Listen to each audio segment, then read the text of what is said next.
Could it be...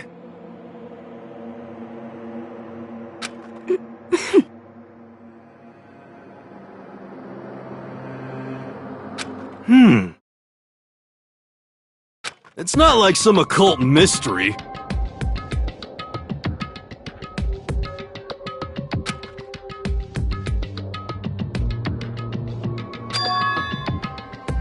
Huh?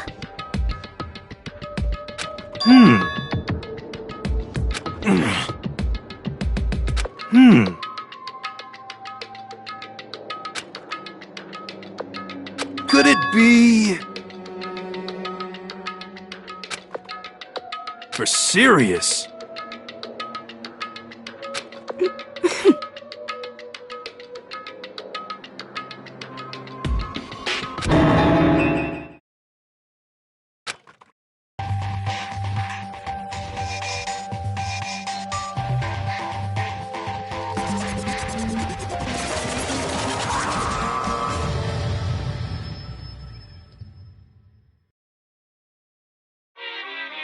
Whew.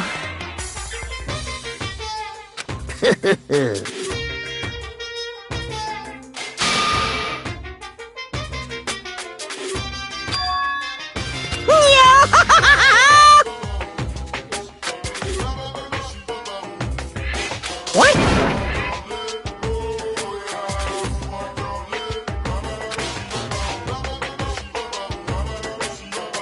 And?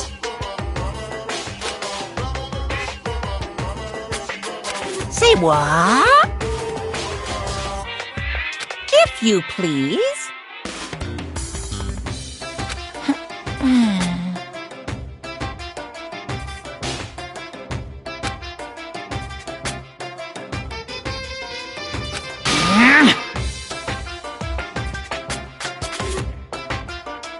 Yep. Today, I'm feeling black. Hey,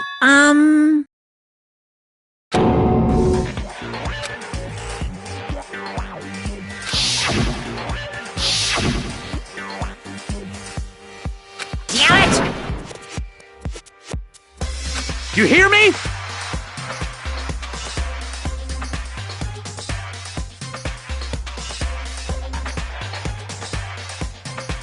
Got it!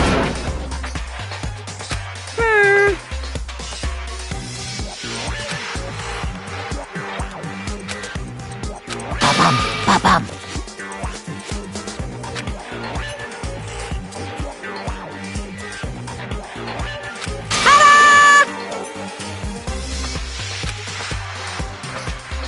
And those embarrassing memories and secrets are all contained in the envelopes I have right here. I'm going to hand them out now, so take a second to take a peek.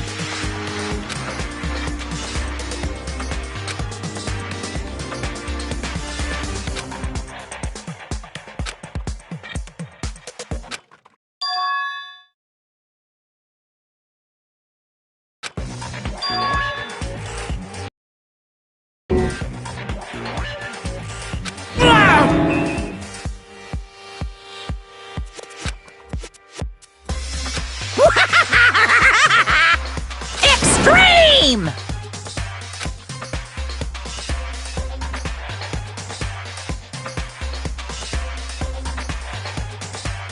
Yaha!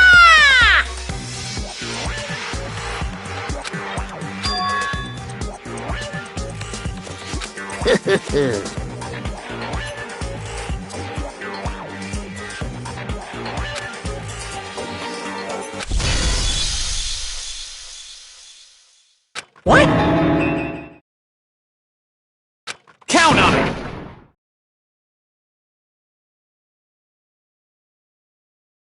This is kind of depressing.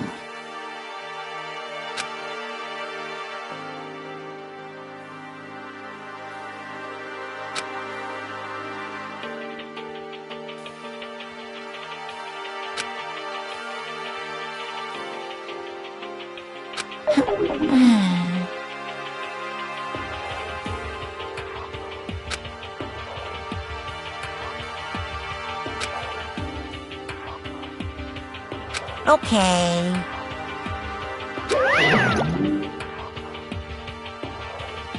So,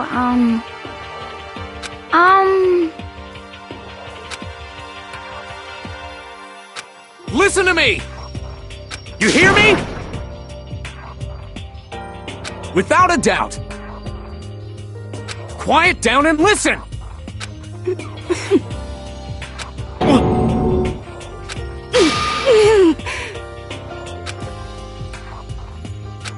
as for me,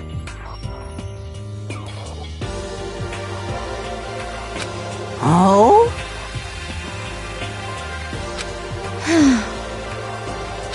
Come on, come on. honestly, Here we go. Hey! Say what?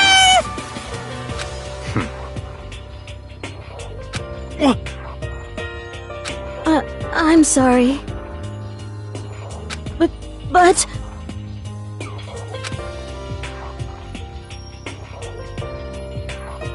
So, That's true.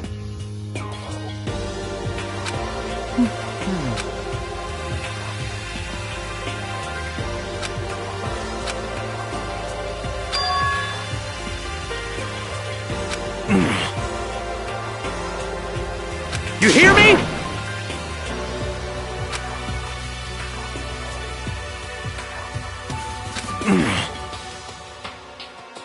Well...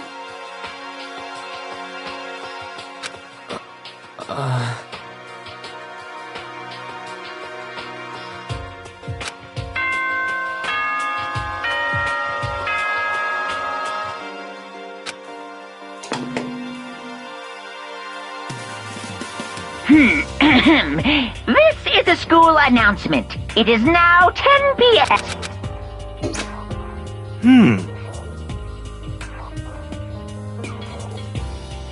Of course.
Good morning!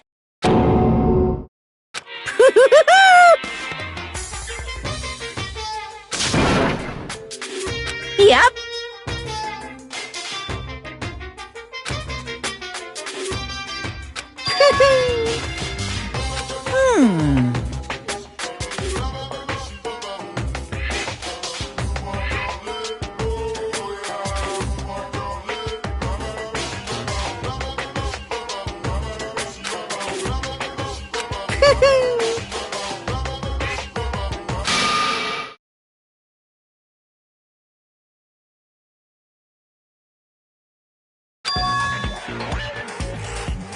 Say what?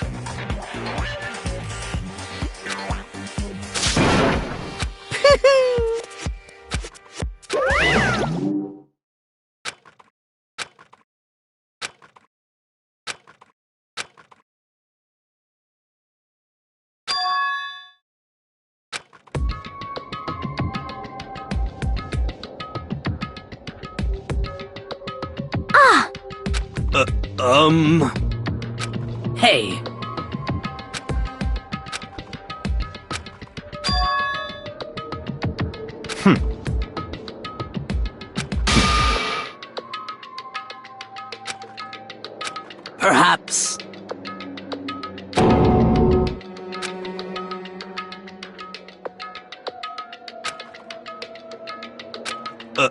Huh?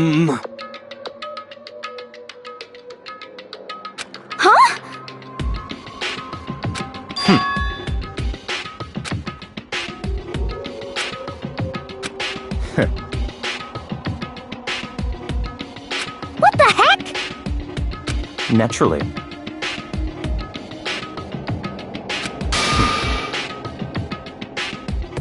Just the worst.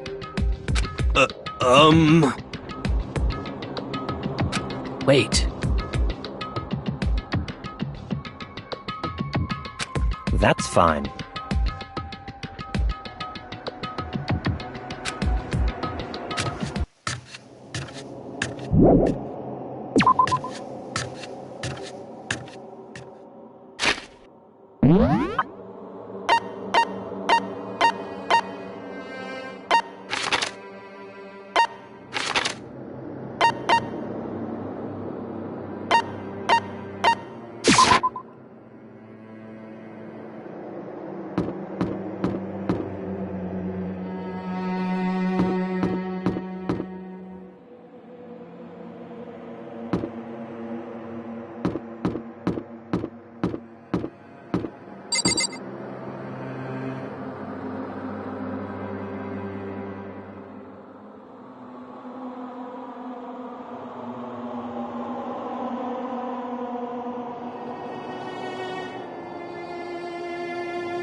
For this investigation, I have unlocked the doors.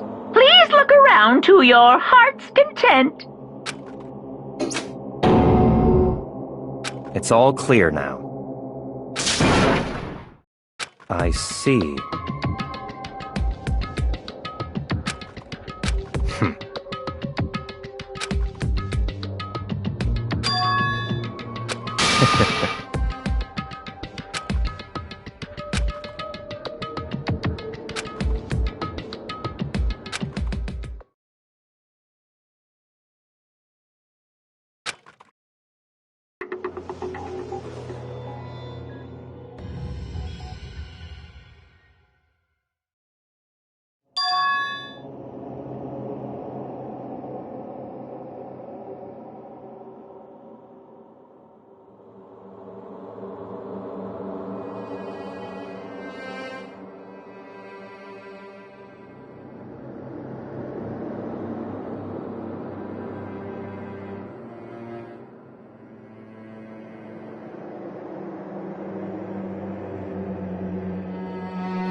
Very strange.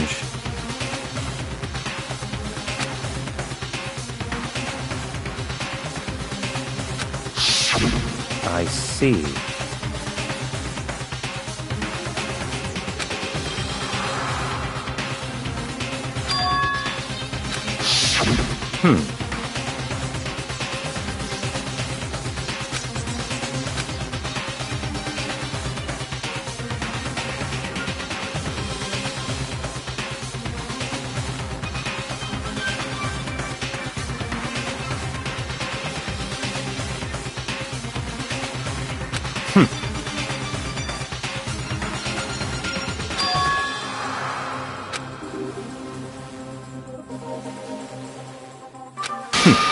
Interesting.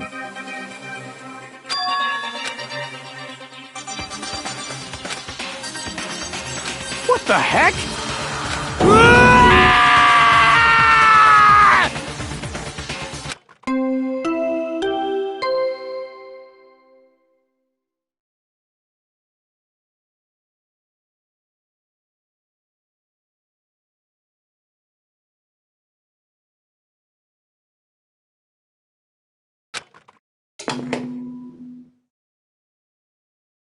A body has been discovered!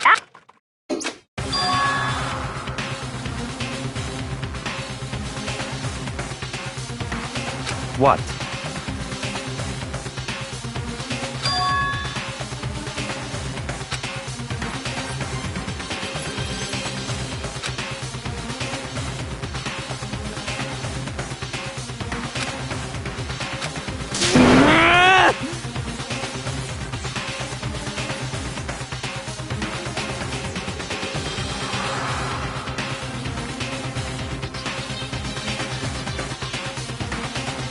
Naturally.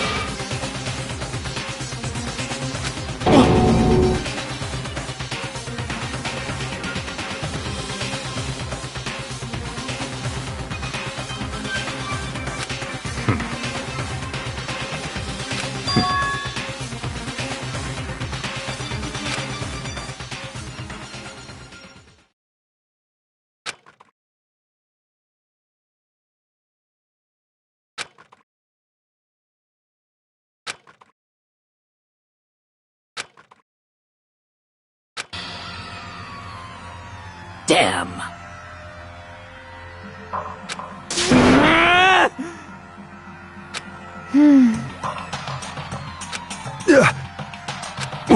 What the?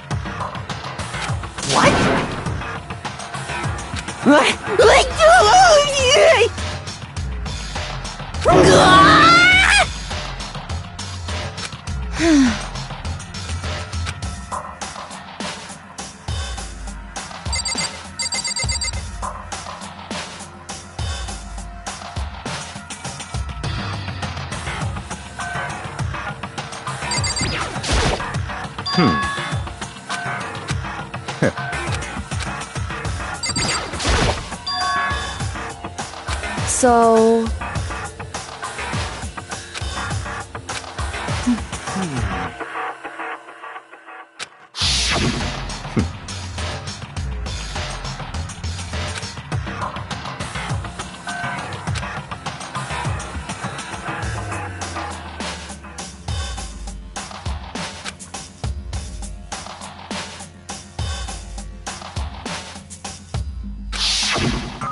What?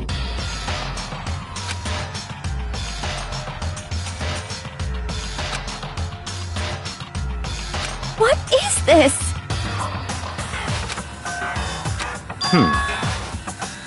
What? No way! Well,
Oh,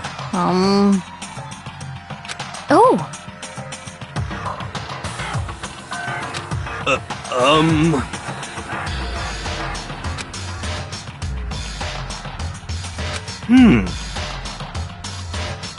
just a second.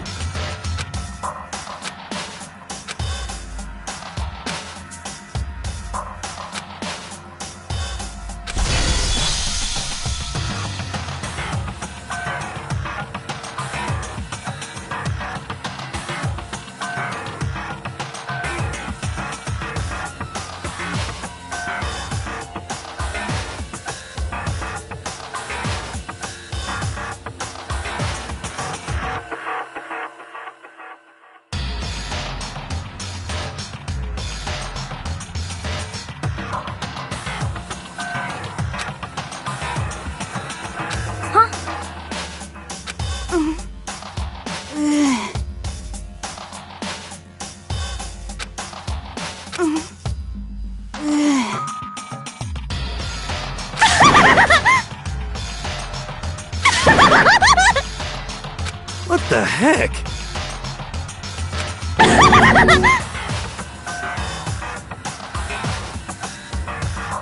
Well,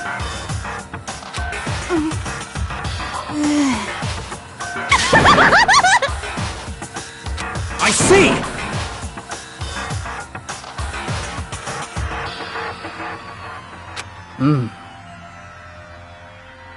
so,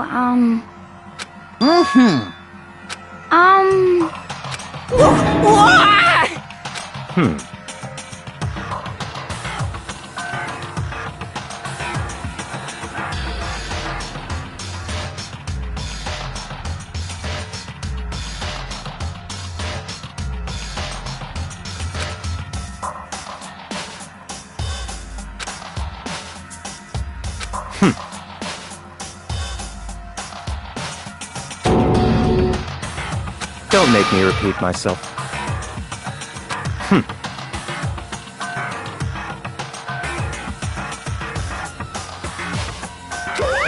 of course!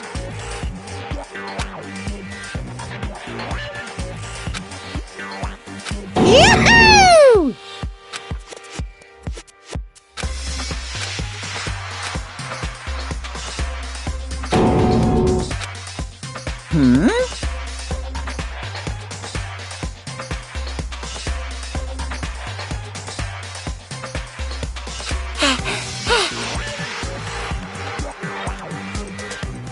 Yeah!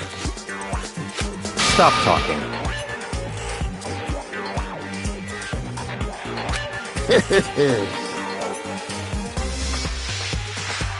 It's the Monokuma file! See ya later! no way!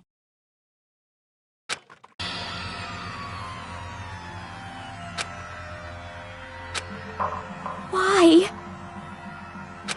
Oh no! Help me! Hey! Such ignorance.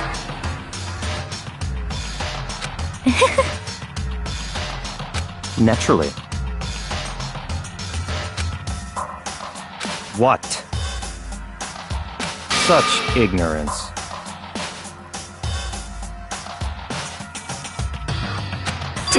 Damn you! Piece of shit!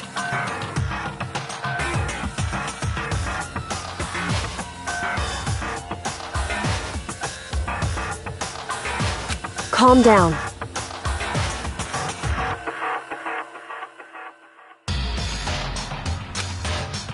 Because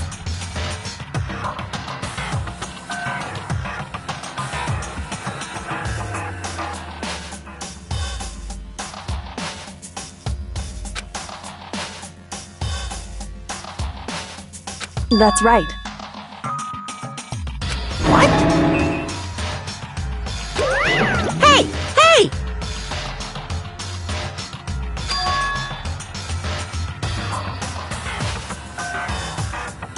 Huh? actually.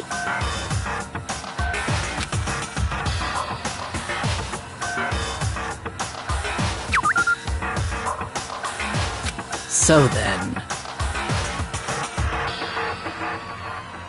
Hey,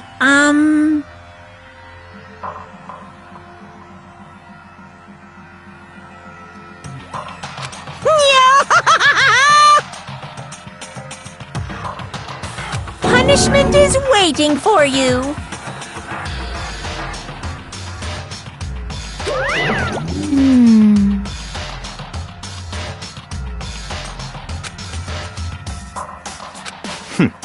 Interesting.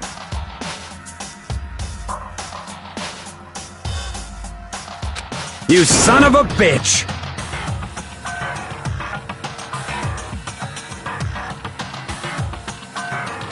So,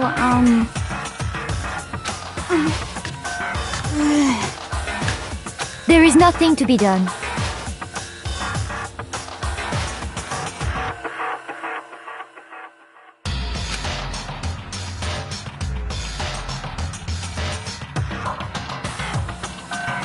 Is that okay?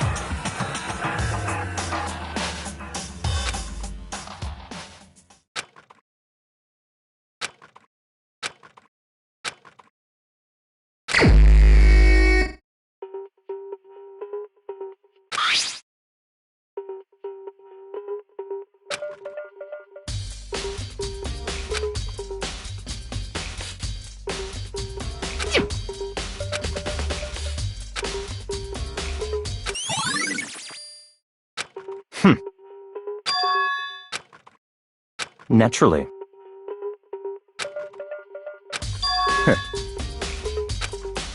What? Stop talking.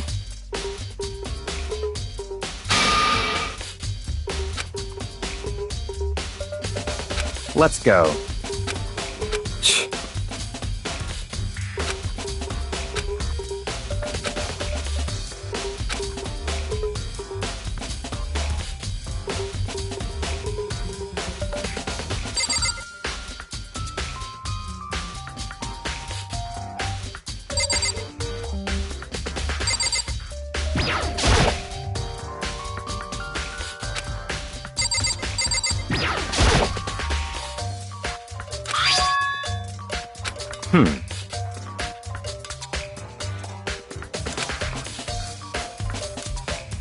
That's right.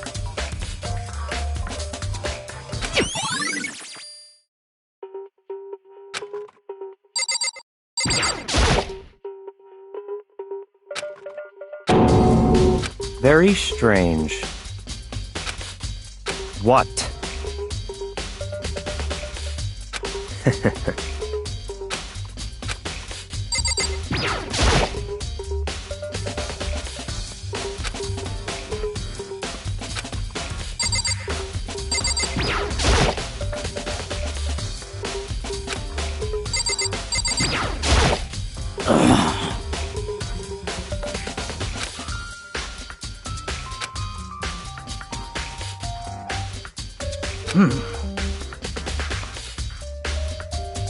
well.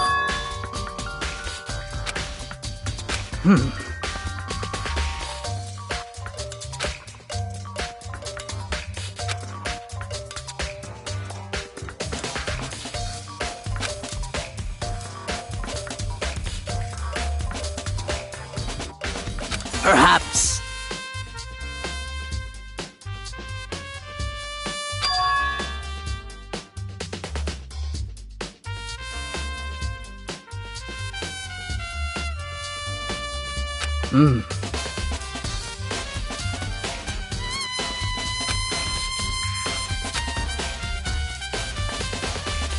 However,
What?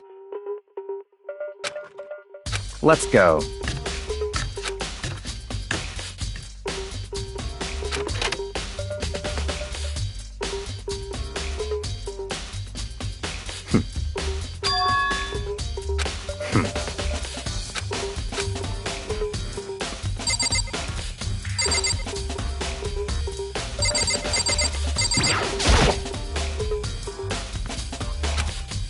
What? Did you call for me? That's right. You need something? Yep.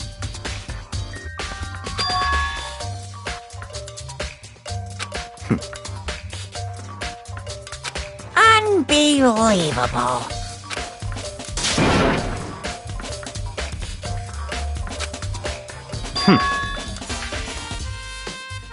Of course.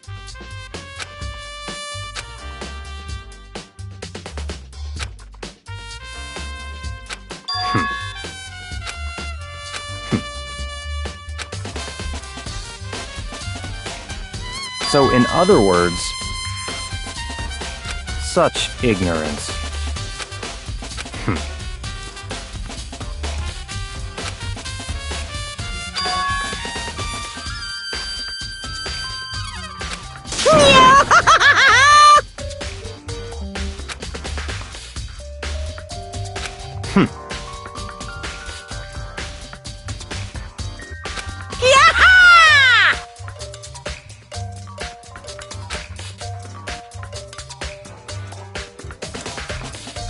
Yep.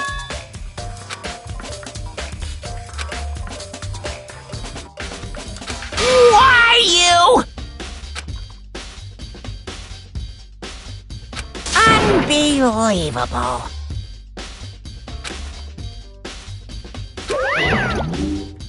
That's fine.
What? Very strange.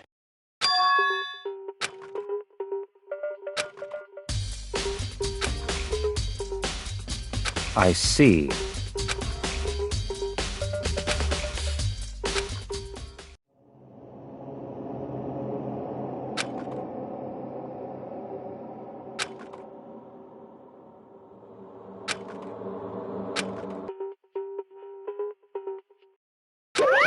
Damn it! You're making me angry! Now I'm really angry!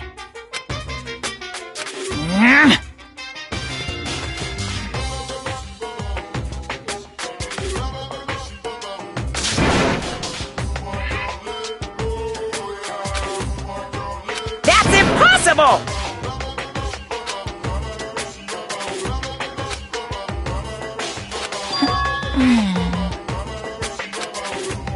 I can't hear you! What?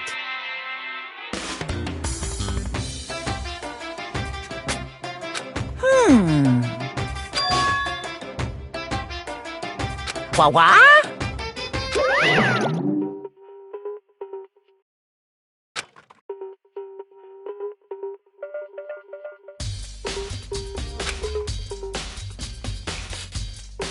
That's fine.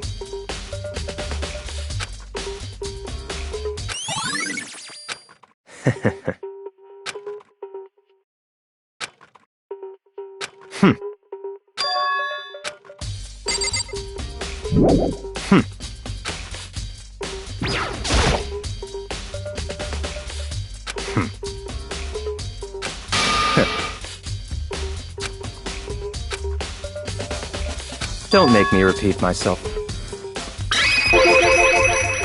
What?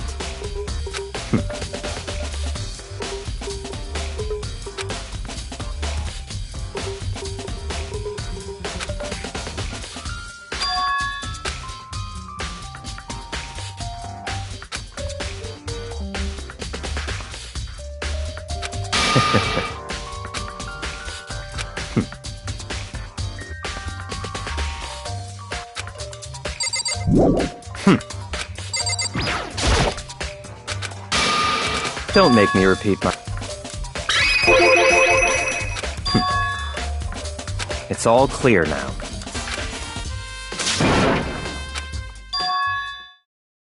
I don't have time to play with you. 'Cause, I mean...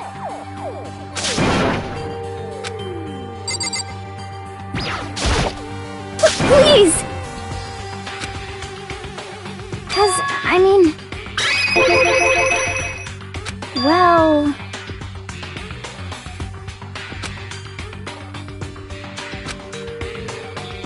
Very strange.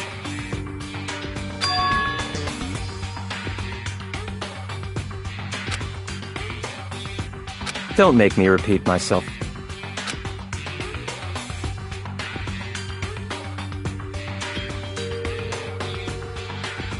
Yeah!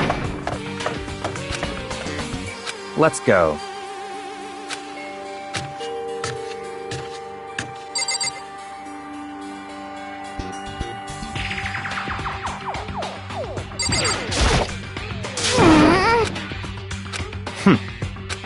So,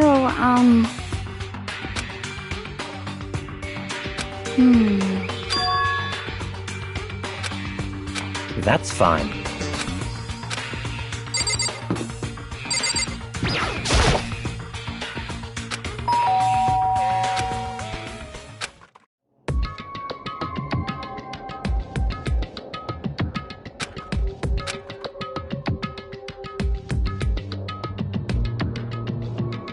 What?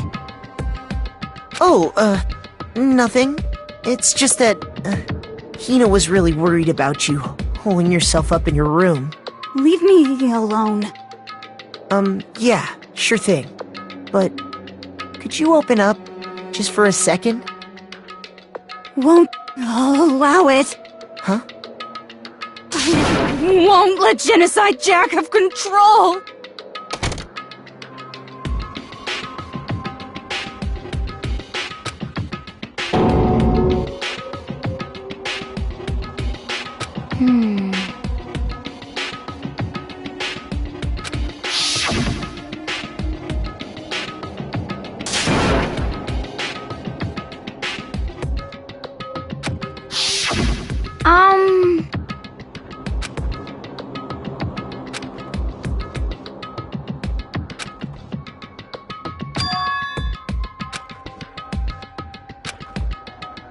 But...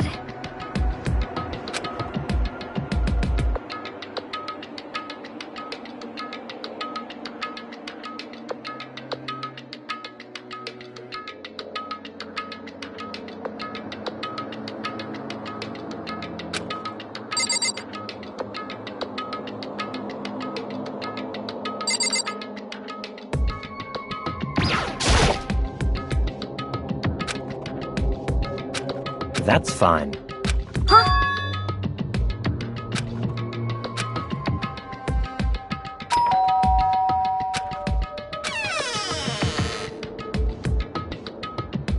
What do you want?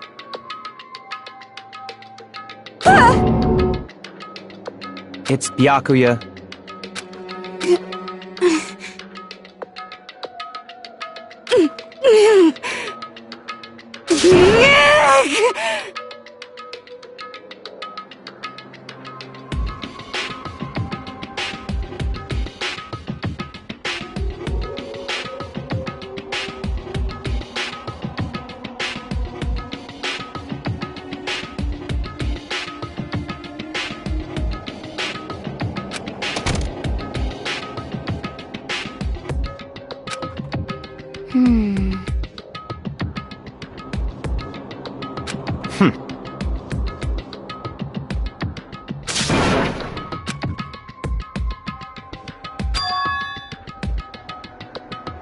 What? Stop talking.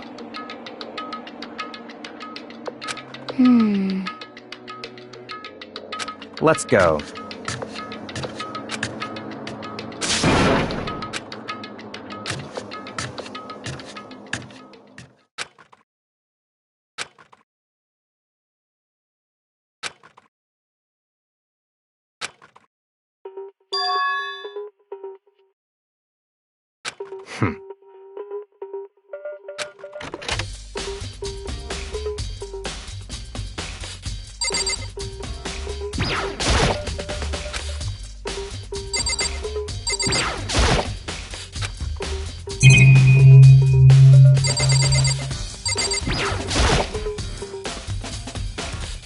Don't make me repeat myself.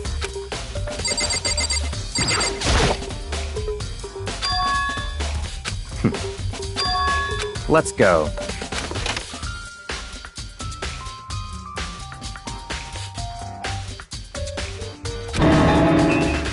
So, in other words...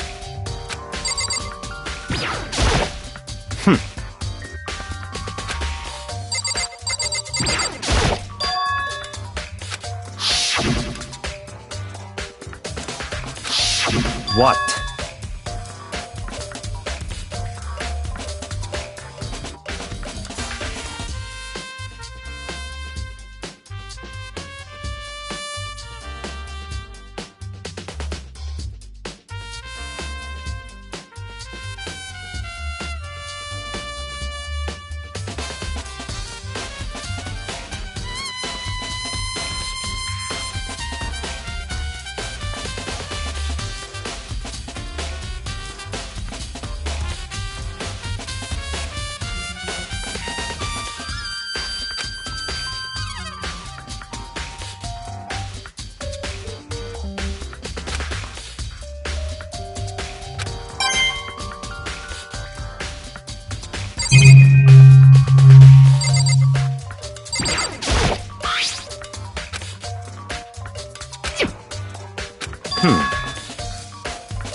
That's enough.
That's right.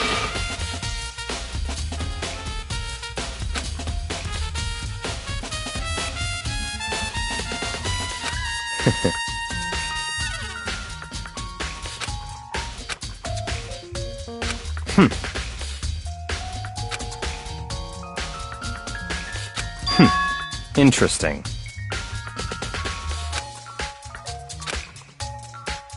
Such ignorance.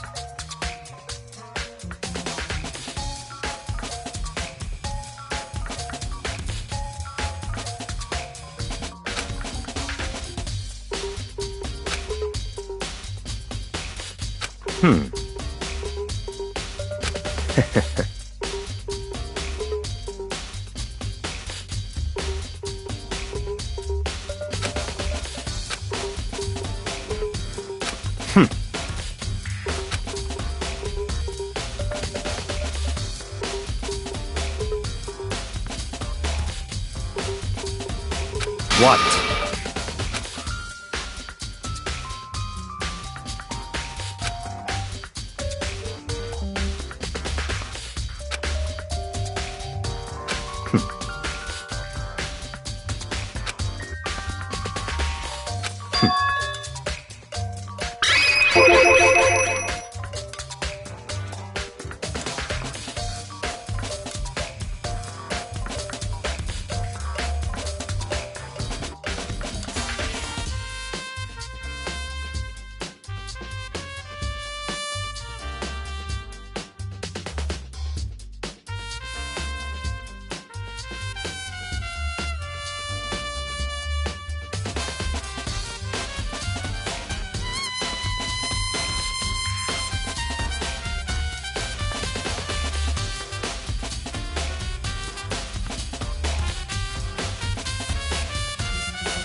So, in other words,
that's right.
That's right. So, in other words,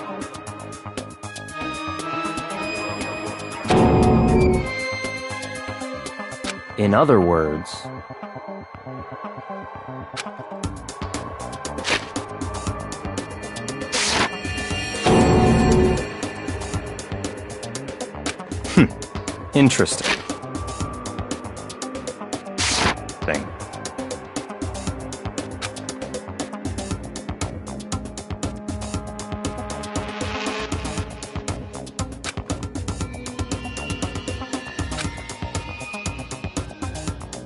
Such ignorance.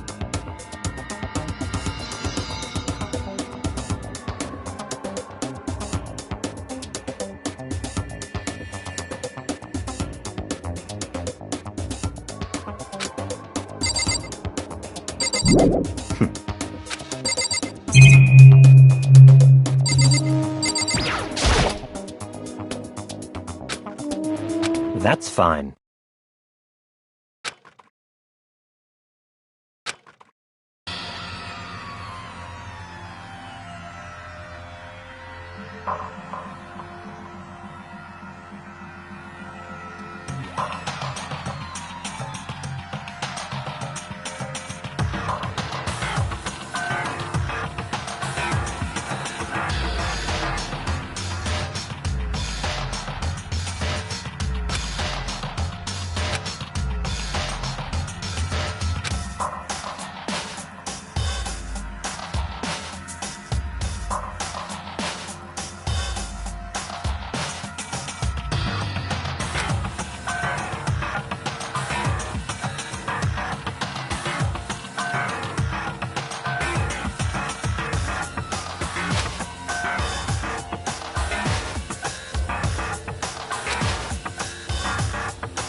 So, in other words,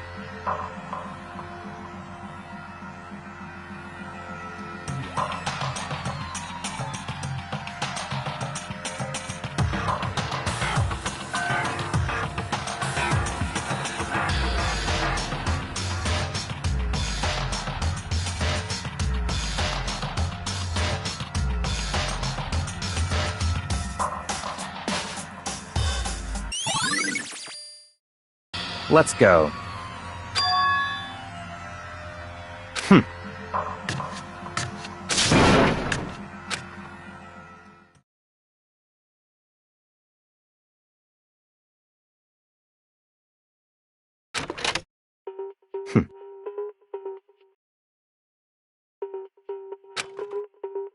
I don't have time to play with you.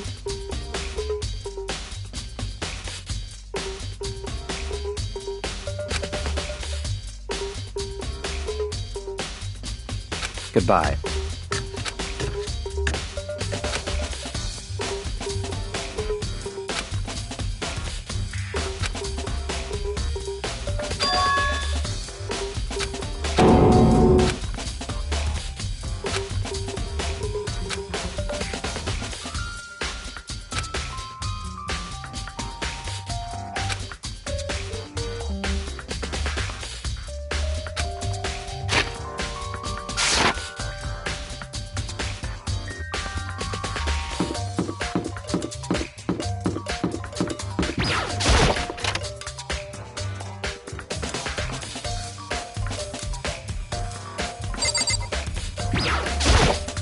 Da-da-da-da! I feel as if... That's it! I'm sure of it!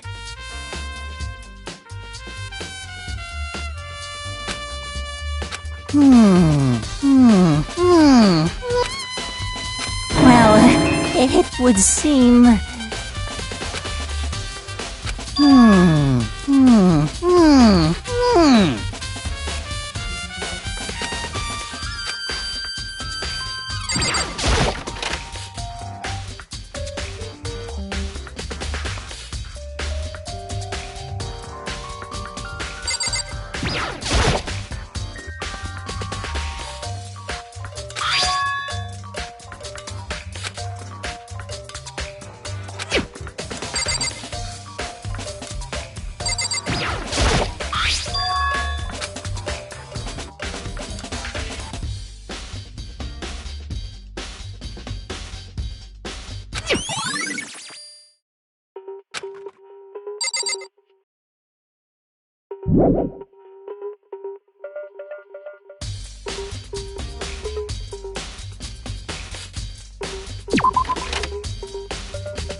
Indeed. However... Well... So then...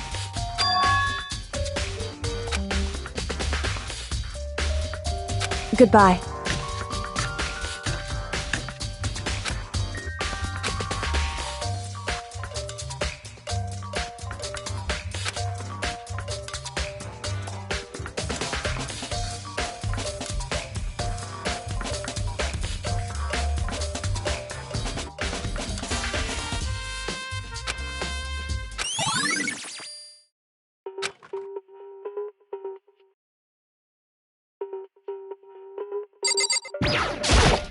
Damn. No forgiveness!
Of course.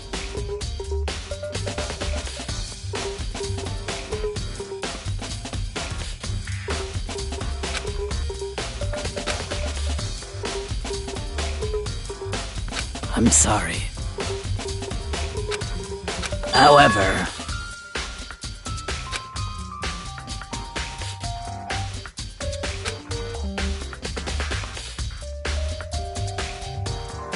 Of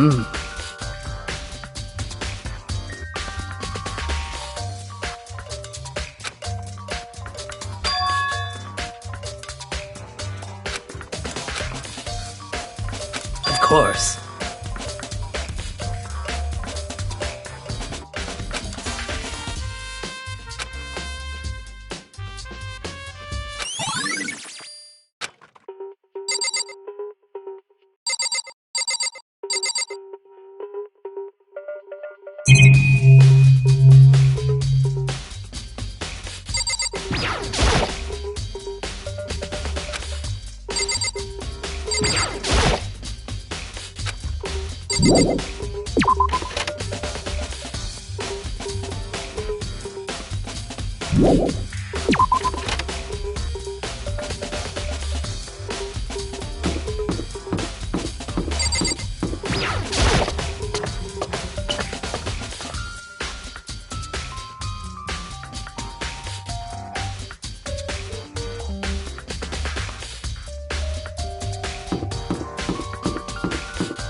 Yeah!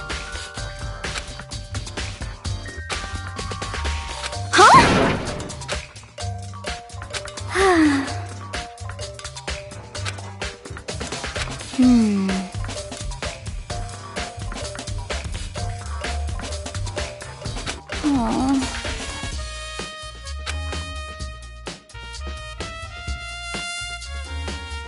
Well...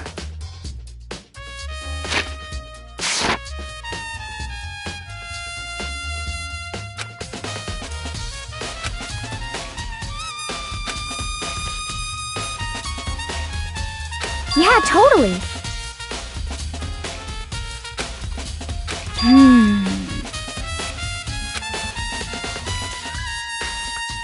Ah!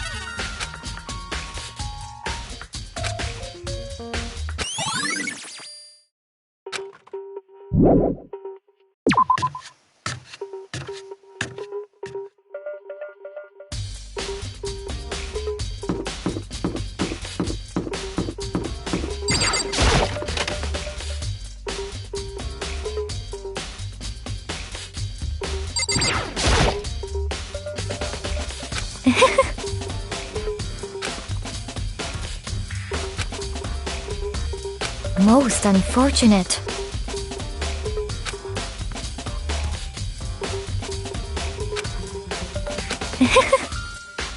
Actually, indeed. What are you doing out this late? Oh, I was just... Are you planning to go exercise, perhaps? What? How did you know? Because I can see a blue track jacket sticking out of that duffel bag you're carrying. Oh, you're right. Thanks. Well, I'd better get going. I'm kind of in a hurry.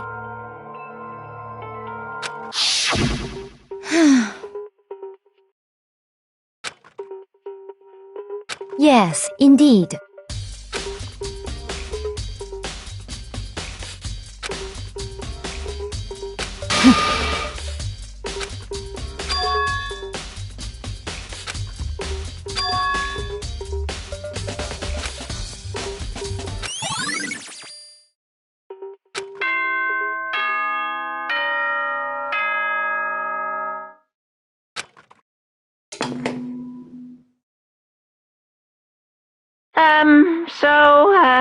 I'm getting tired of waiting. Shall we just plunge right in?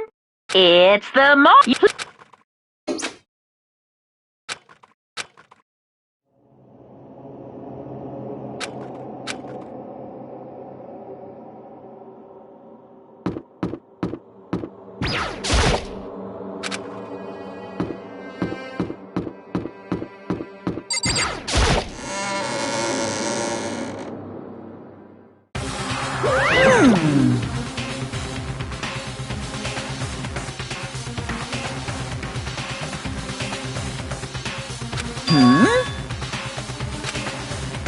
Yo.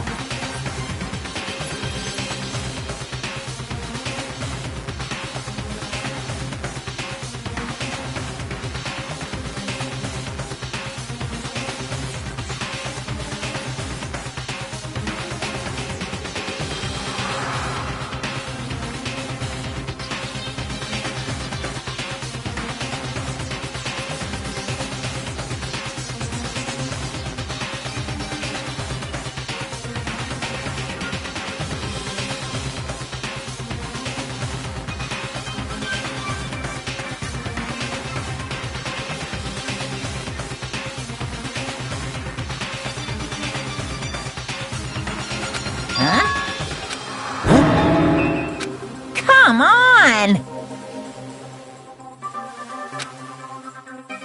What are you gonna do?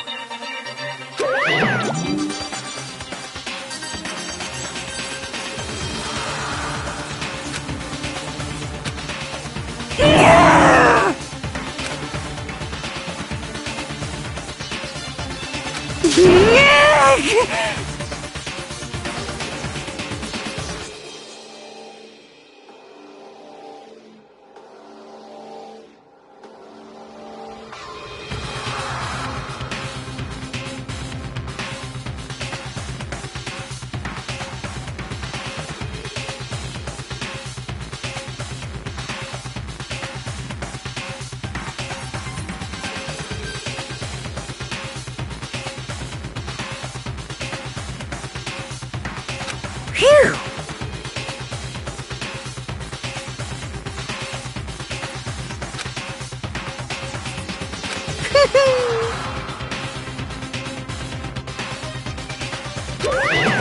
Let's go.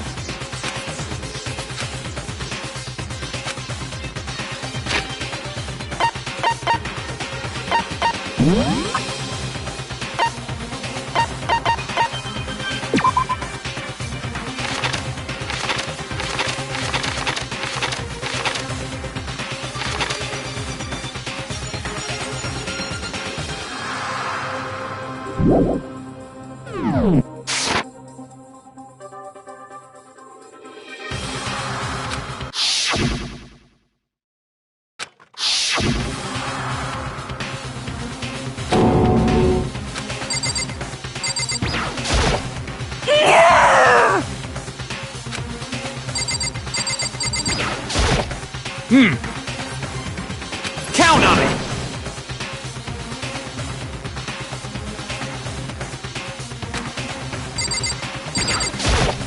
Hey, come on!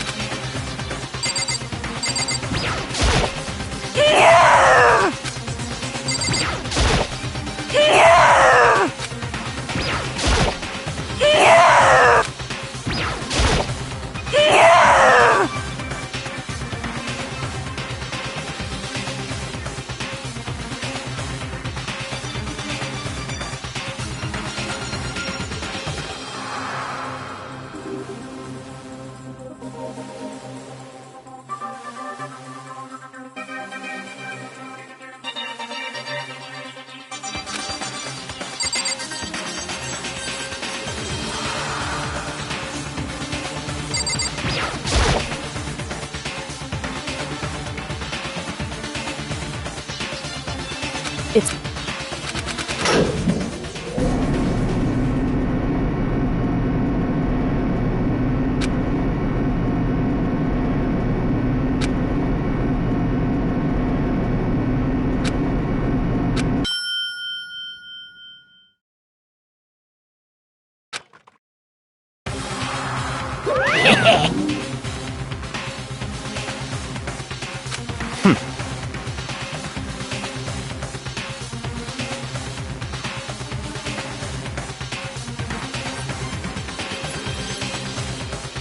Very nice. Well? Thrills, chills, kills!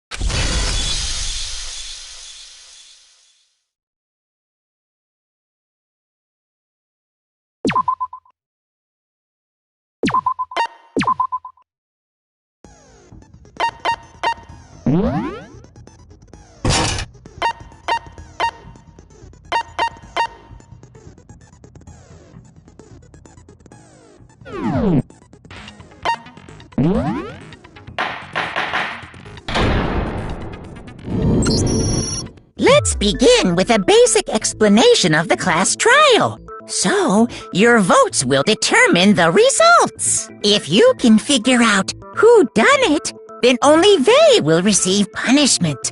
But if you pick the wrong one, then I'll punish everyone besides the blackened, and the one that deceived everyone else will graduate. Okay, then. So, first off, let's talk about the murder weapon!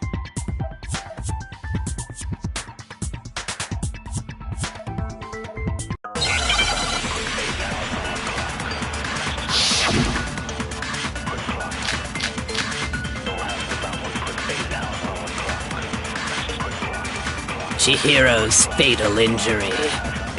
It appears it was a head wound.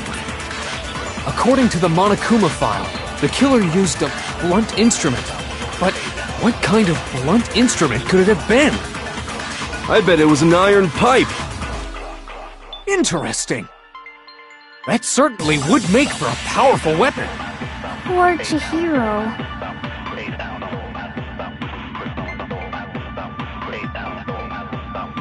Chihiro's, it appears it was. According to the Monokuma file, what kind of blood? I bet it was an iron pipe. No, that's wrong!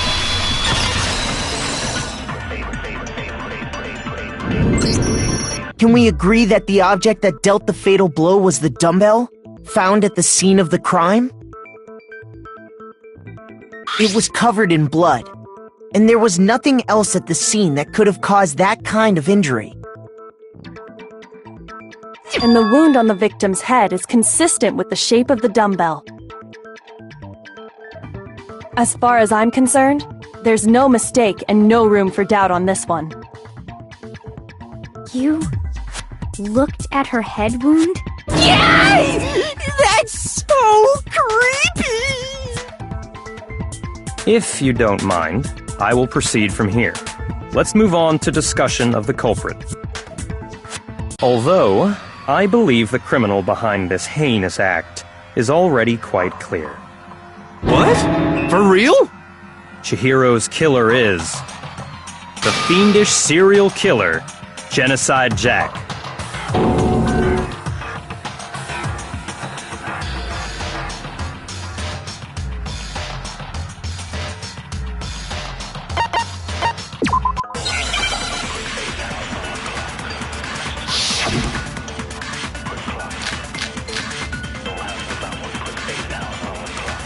The culprit is Genocide Jack.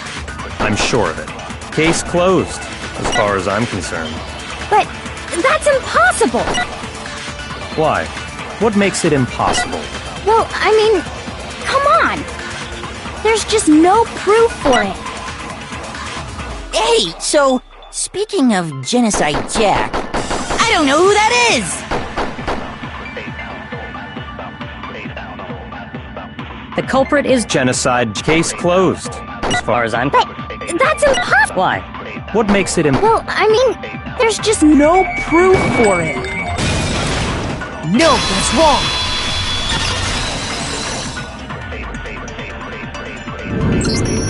I might know one reason he could be involved. What? I found this file while I was looking around the archive in the library. I guess it's some kind of confidential file the police put together about the Genocide Jack case. What? That's kinda weird as shit, isn't it? What was something like that doing in the library? The why of it is probably more trouble than it's worth, so let's forget about that for now. More importantly, it outlines all the specifics of every Genocide Jack case in exceeding detail. According to the file, there appear to be two defining characteristics in every Genocide Jack case. The first is that a bloody message is found written at the scene of every murder. Oh, that's right. Boob lust.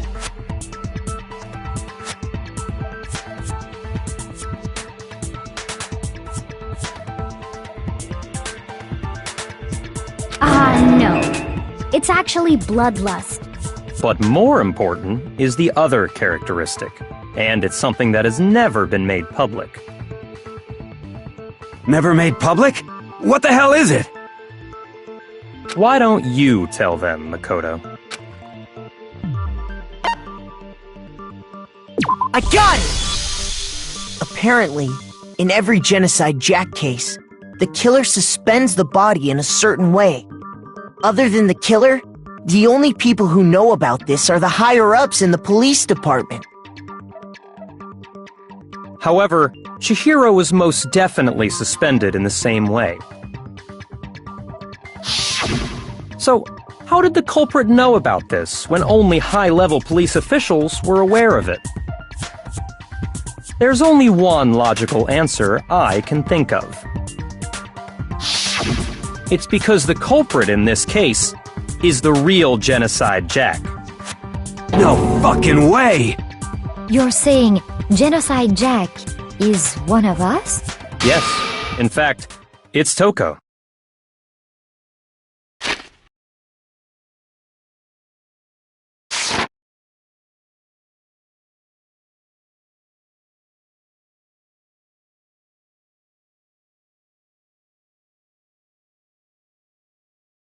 What? Genocide Jack's true identity is Toko Fukawa. You lie!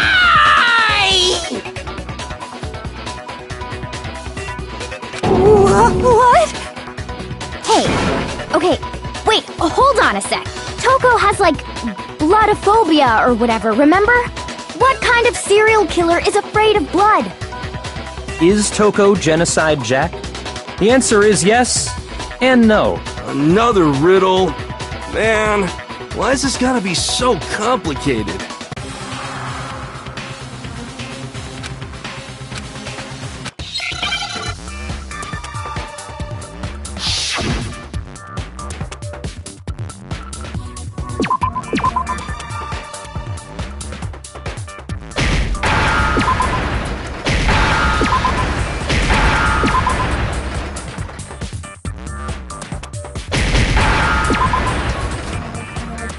Now I understand!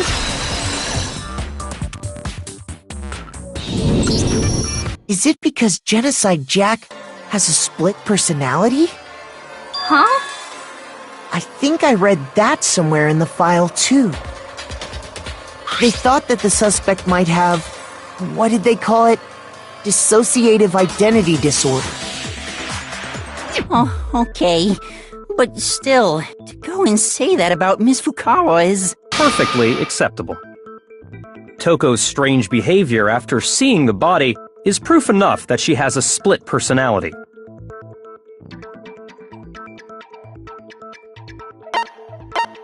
I got it! You're talking about how she started acting totally different than usual, right?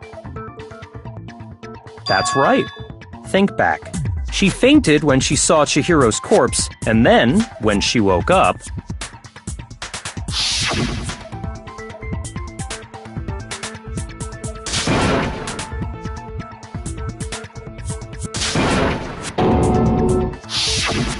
She was acting funny, that's for sure. That melancholy tone of hers completely disappeared. Don't go assigning adjectives to my tone without permission. Not to mention, once she regained consciousness and saw Chihiro's body again, she was utterly calm. In other words, within her is one personality that can handle blood, and one that obviously can. So when Toko trapped herself in her room, it's because she was scared of Genocide Jack?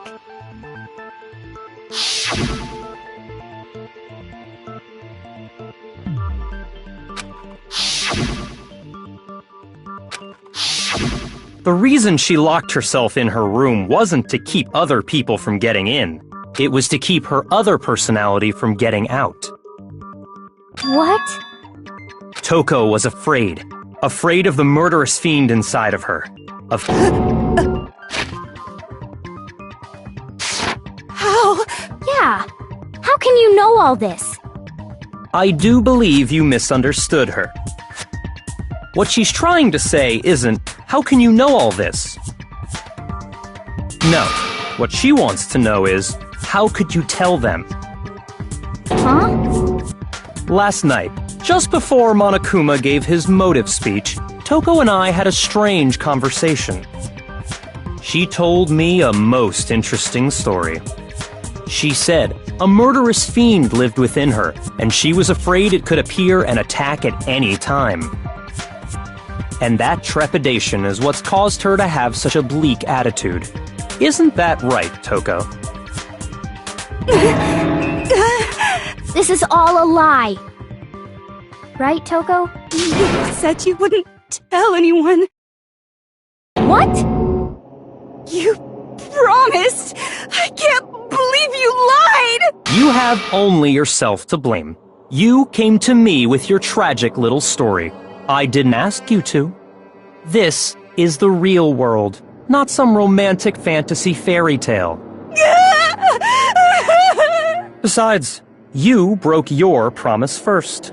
You said that as long as you were here, no matter what, you wouldn't let Genocide Jack kill anyone. But in spite of that promise,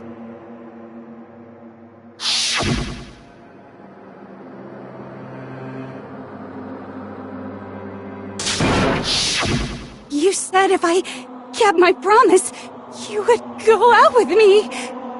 That's the only reason I promised. how many times do I have to tell you? I never said that. But you weren't able to do it. You just couldn't resist that rush you got from killing, could you? I tried. I swear I tried to control it, But your efforts were useless.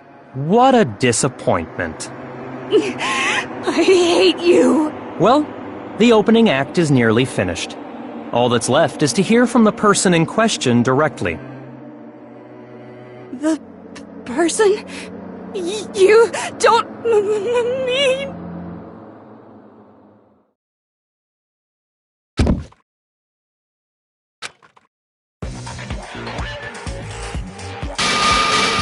Well, hello there! Is it me you were hoping to see? Yes! What the heck? So you figured it out, huh? Well, whatever. What are you gonna do? I'm the ultimate murderous fiend, Genocide Jack! Or better yet, let's go with Genocide Jill! What the fuck is this? Toko, what happened to you? Not Toko! That's a loser name, and what happened is a textbook split personality! So what if one of them happens to be a serial killer? You should turn a blind eye to one's faults.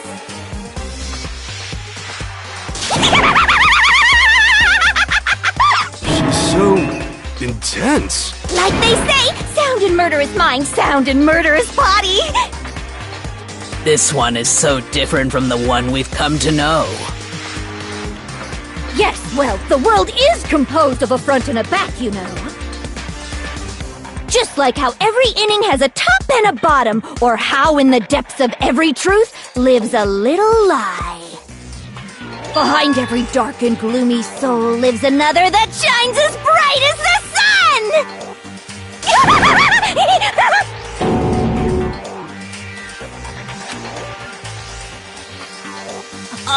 Miss Jack, Jill, can I ask you a question? What's up? Some of us think you might be the mastermind behind our entire situation. What are your thoughts on that? Well, I'll tell you! I am the mastermind of all masterminds! Just kidding! Then, it's not true? Of course it's not true! How dare you try to link me to that creepazoid! And another thing, the police and government and society in the outside world are totally powerless! I mean, they just let this idiotic, bloodthirsty maniac go buck wild all over town! Sure, I'm a bloodthirsty maniac, but life is pain, right? To live is...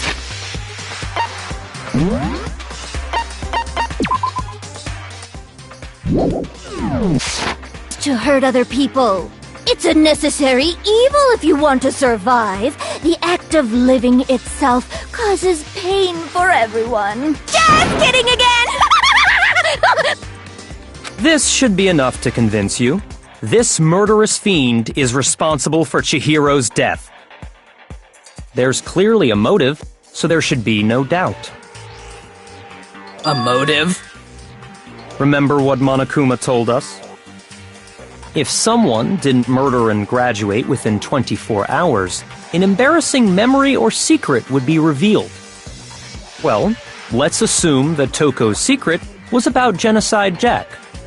If a secret like that came to light, Toko's life would have undoubtedly been forever ruined. So she had a very clear motive to never have that side of herself exposed. Interesting. Very, very, very interesting. But sorry, as much as I hate to admit it, I'm not the culprit. Huh? But I cannot imagine anyone other than you could murder someone in such a bizarre fashion. Maybe so, but nevertheless, it's the truth. Do you really expect any of us to believe you? Yeah! I could never believe a word you say, you monster!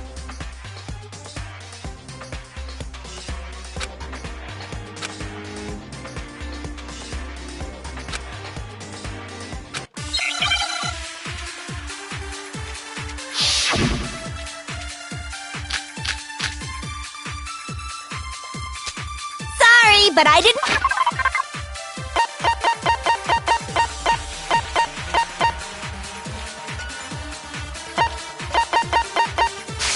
kill anyone! You say that, but do you really expect any of us to believe it? Perhaps if you had an alibi, that would change things. Oh, an alibi, huh? Now we're talking! When you compare your past murders to this incident, the modus operandi matches completely. What more proof do we need? Give it up. You killed her.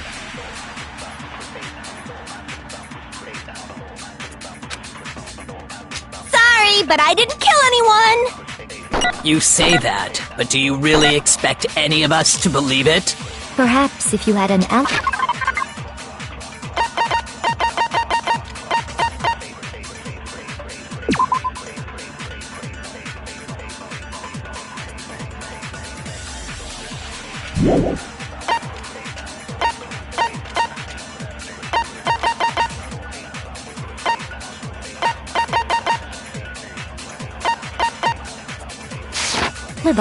That would change things.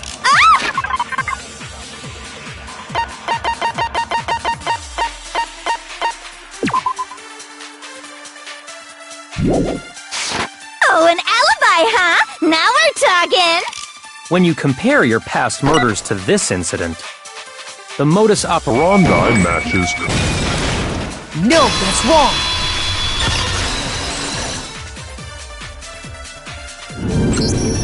Are the methods of murder really exactly the same?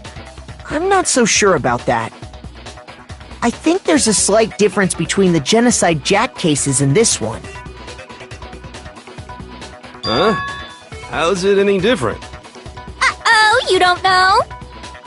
Well then, human garbage, let me tell you! I murder with passion and conviction. I consider myself a professional, and I have a very particular way of doing things. Imagine you go to a fancy Italian restaurant. They're very picky about the noodles, the sauce, everything. But what happened to Chihiro? It'd be like if that same Italian restaurant started using ragu or Chef Boyardee. This is no creation of mine. Let me rephrase that, in a way that maybe makes more sense. There are two clear differences between the Genocide Jack cases and this one.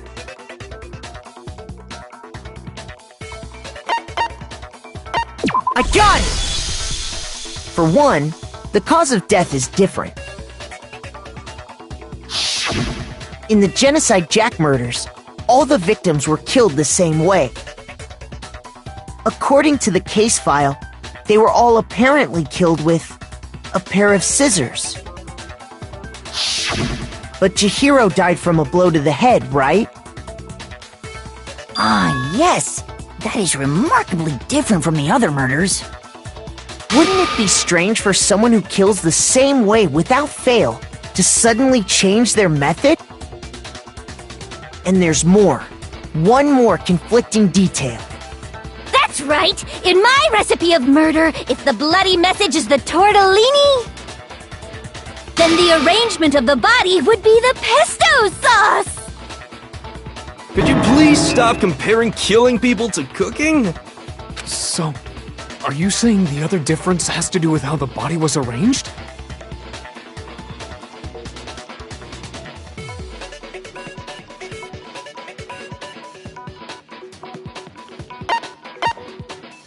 I got it! Do you remember what the killer used to suspend her? They used some kind of rope to hang her up by her wrists. What is your point? Well, In all the previous Genocide Jack cases, something else was used to suspend them. Specifically, pairs of razor-sharp scissors. And guess what? I used my own specially designed scissors for the murders and the arrangement. Like I said, I'm a professional, so naturally I'm very picky about the tools I use. And you know what else? Big Mac said there's 2 differences, but he's wrong. Big Mac? Are you referring to me? Listen up, Big Mac. There's actually one more difference. Huh? My word, you really didn't notice? Take a look at who the victims were in each Genocide Jack case. There's a pattern there, just waiting to be discovered. A pattern? Figure that out, and it'll be plain as death why I couldn't have possibly killed that little lolly girl.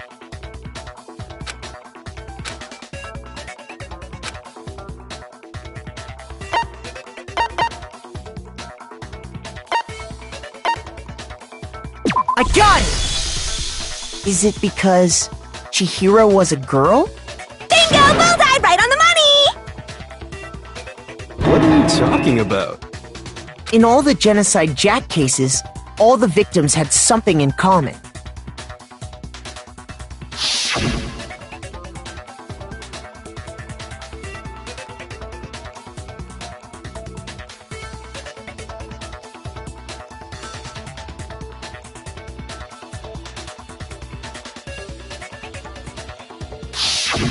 They were all guys? That's right! The people I kill with such passion and conviction are all adorable little men! I can't believe I said it! I'm so embarrassed! The hell is wrong with you?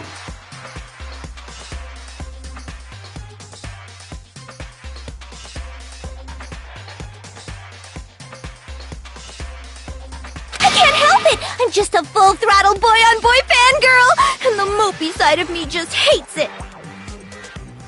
But now I'm on the fast track to becoming a full-fledged fan madam! So since Chihiro was a girl and not an adorable little man, you wouldn't kill her? Would an Italian chef suddenly start making ramen just because they're both noodles? Don't be stupid. I have too much passion and conviction to cross that line. That's the absolute reality of the one and only. We get it. You've clearly explained your hobby and your philosophy. But that's not all there is to it. It's a different matter entirely, when you're forced to kill in order to survive. Quiet, lowly cur! Lowly? Cur? I would never kill for a reason as petty as mere survival. And if by some fluke I did kill to survive, why would I bother with the message and arrangement? It'd make me the obvious suspect!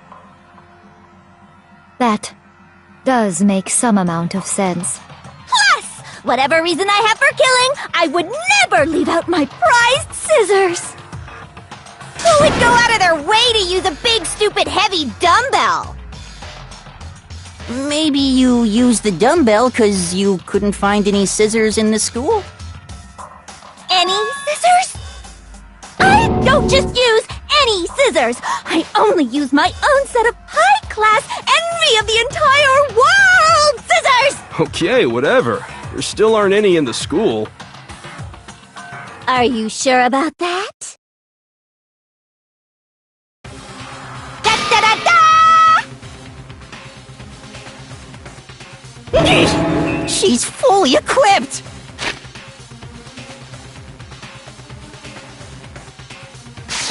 That's right! So I can kill anywhere, anytime! Why would I resort to dumbbells or rope when I have my trusty scissors by my side? Go ahead, tell me I'm wrong! You can't, can you, gutter dogs, all of you! Not to mention, I have no clue how to tie a good knot. So rope's totally out of the question anyway!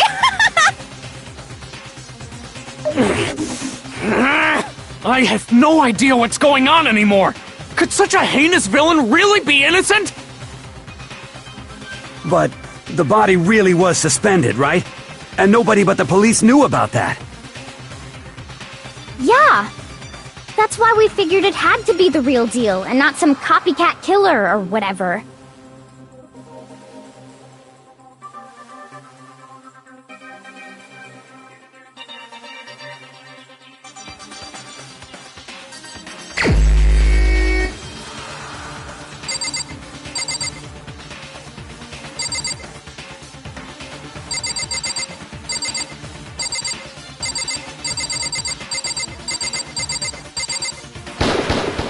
Here's my answer! Byakuya, it's possible you could have found out, isn't it? You'd have no problem gaining access to classified government documents or internal police records. Plus, you'd already looked through the Genocide Jack file before this all happened, hadn't you? Are you saying Mr. Togami did it? Then, the reason he pushed the theory of Genocide Jack being the killer so hard was because he wanted to pin the crime on her. So, he rearranged the scene to disguise it and make it look like I put my stamp on it! The adorable glasses man was behind it all! Oh, I'm on fire! Well, Byakuya, what's your response? I see. So now the suspicion falls on me. Then I must ask, when would you say I began acting suspicious?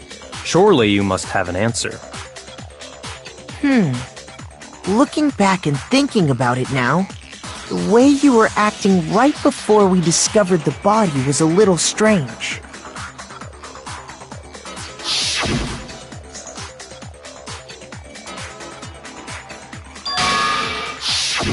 You wanted to go to the girls' locker room right away, right?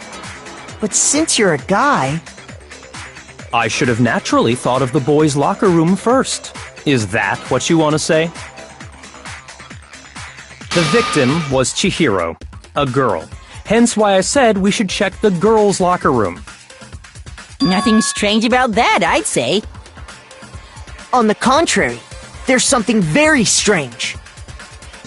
Okay then, what's so strange about it? Go ahead, share with the rest of the class.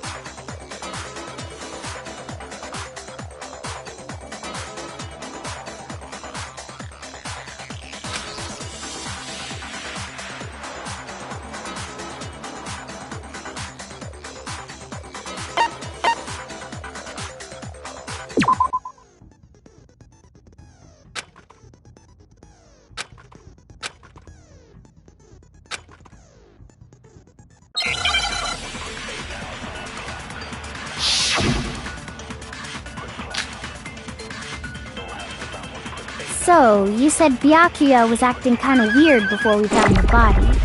But he was acting weird... how? If you're presented with the opportunity to check out the girls' locker room, you absolutely take it! That's a natural reaction for any guy! The victim was Chihiro, who was a girl. So of course I would suggest we check the girls' locker room first. There was no time for pointless distractions. What's so strange about that? I wish you'd taken me with you. So, you said but he was acting weird. If you're presented with the opportunity that's a natural... The victim was Chihiro. No, that's wrong!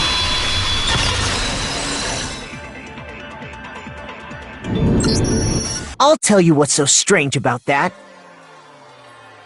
Because up until we actually discovered the body, we couldn't have known who the victim was. So your claim that you went to the girls' locker room first because Chihiro was the victim doesn't hold up. I see. That's a good answer, I must admit. Interesting. Very interesting indeed. But your reasoning is still too weak. Huh? What's wrong? Is that it? Surely you've got more than that. Go ahead. Show us.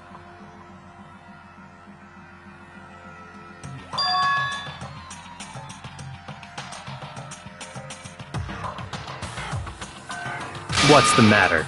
You're not finished already, are you? There must be more to it. There is. I think. There is more to it. Think about it.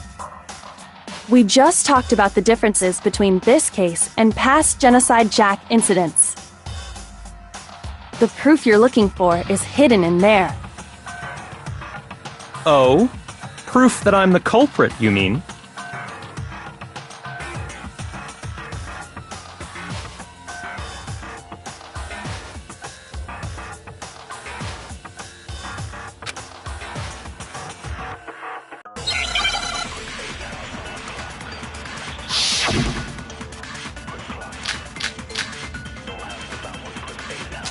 What? The difference between the cases? You want me to explain it again? When I want to kill, I use my very own special scissors. And I use those same scissors to arrange the body. But Chihiro was suspended with... It was some kind of rope. Was it not? That's right! It absolutely was! Then there must be something very fishy indeed about that rope. Hey, Byakuya, where'd you get it from, huh? I'd never seen that rope before in my life. No, that's wrong!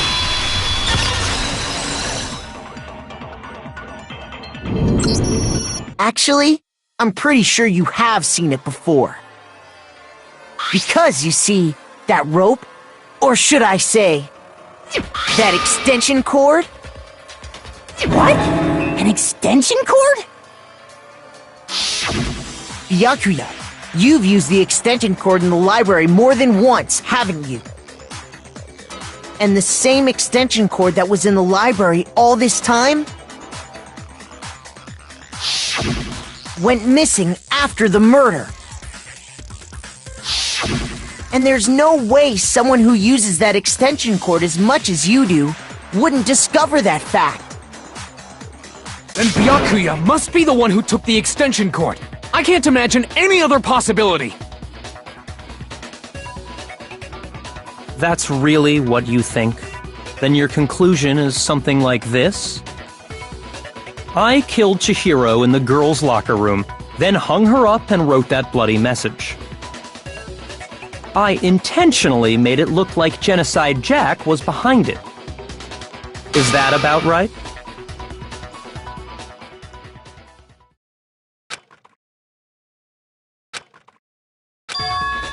What's wrong? I asked you if you think that's what happened. Hell yes, that's what happened. So that's it, right? Byakuya's the killer. I don't disagree with not disagreeing. He kept calling this a game, right? So he'd be totally willing to do something like this to win. Sorry, but could we hold on just a second? I think we need to talk about this a little more. Huh? Do we really need to? We've already decided who did it. I know, but still, there's something that's still bothering me. Is that right? And what, pray tell, is still bothering you? I killed her in the girls' locker room, then disguised my crime.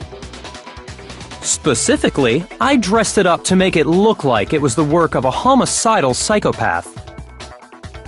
What about all that bothers you?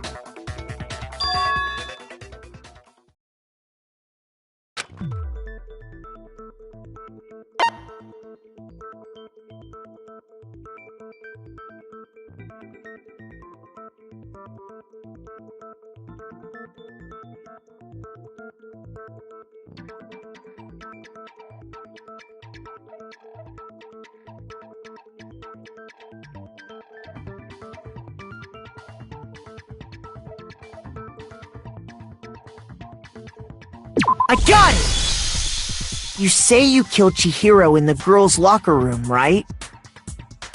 But are you sure about that? Isn't it possible that the murder took place somewhere else? How disappointing. What kind of question is that? Even in the world of disappointments, this is a true letdown.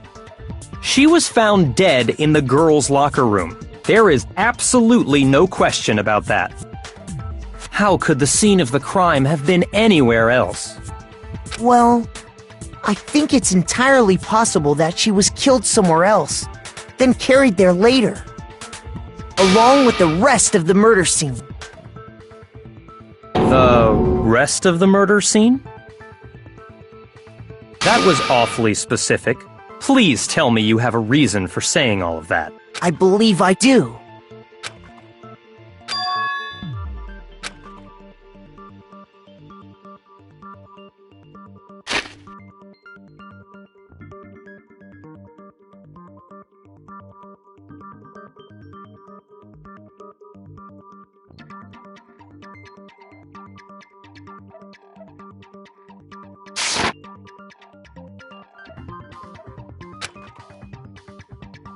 Hey! Don't just move on without permission! What do you mean she was killed somewhere else? Come on, Makoto. If there's any chance the murder took place somewhere else, let's see the proof.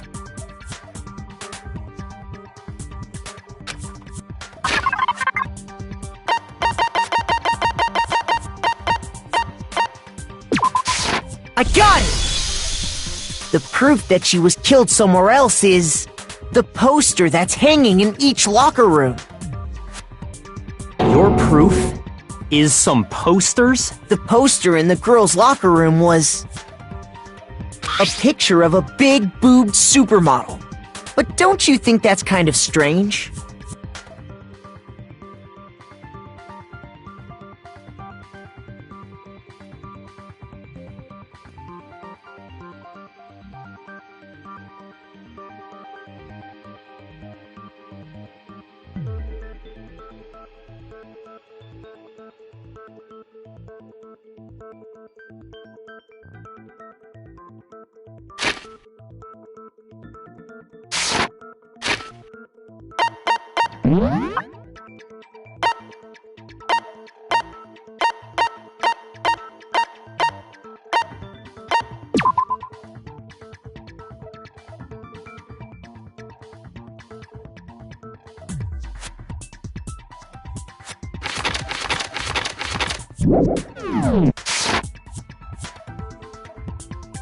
Why would the girls' locker room have a poster like that?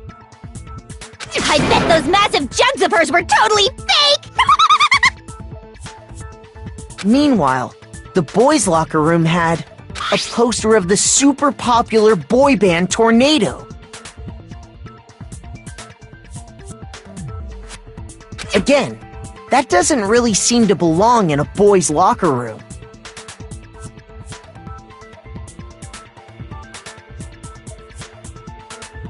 So you're saying that maybe the posters were switched?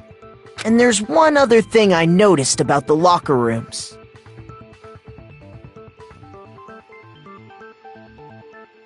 You know what I'm talking about, right, Sakura? You're referring to my protein coffee, aren't you? Protein coffee? While I was in the girls' locker room earlier, I spilled some protein coffee on the carpet.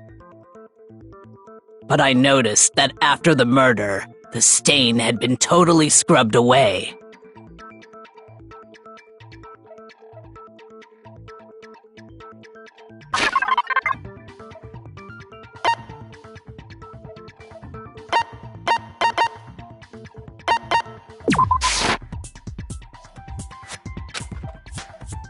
Shoot!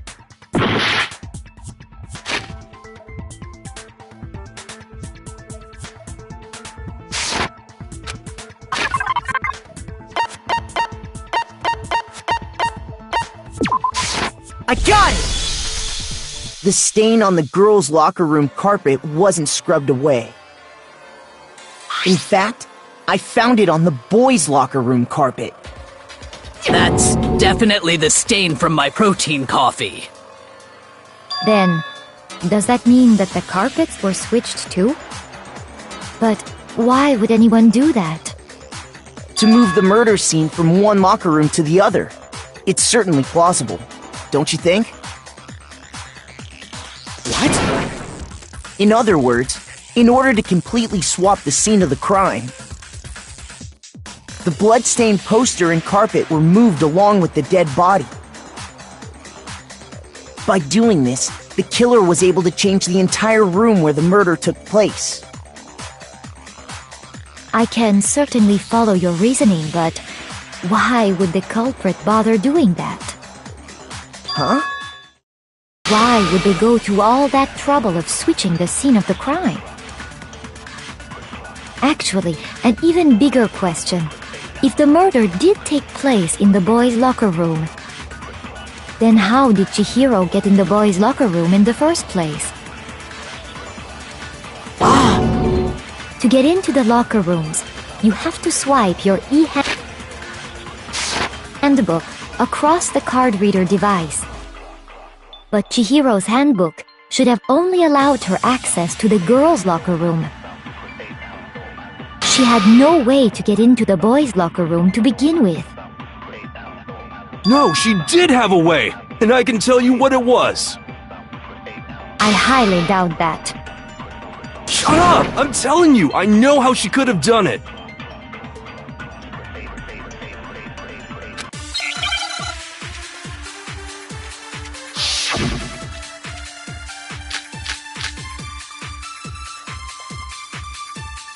Is it really possible? Could Chihiro really have gotten into the boys' locker room somehow? Ah! I've got it! She must have hacked her e-handbook! She was the ultimate programmer, after all. I'm sure that would have been no problem for her. No, I don't think that's it. She used the thing that was in the main hall. Huh? What thing? I'm talking about Leon's handbook, of course. If she had that, she could get into the boys' locker room no problem.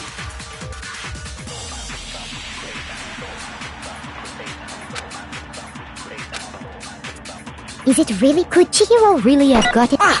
She must have hacked her e-handbook! She was the ultimate... I'm sure that would have... No, I don't... She used the thing... Huh? What thing? I'm talking about Leon's handbook, of course. No, that's wrong!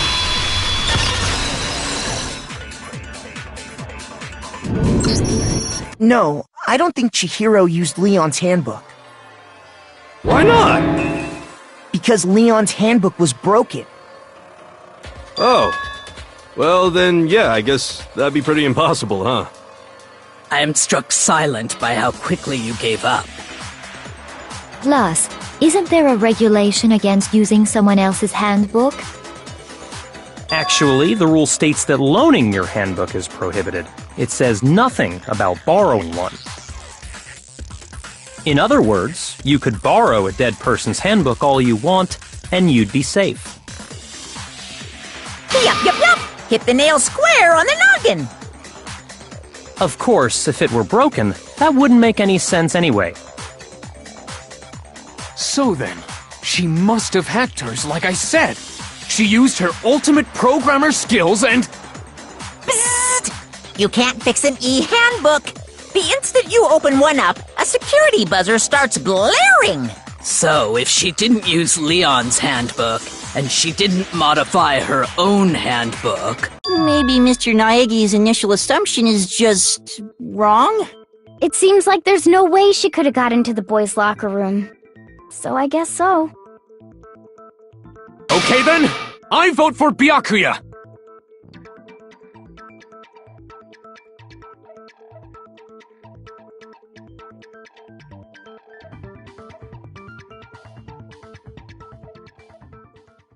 Hold on a second. I agree with you, though.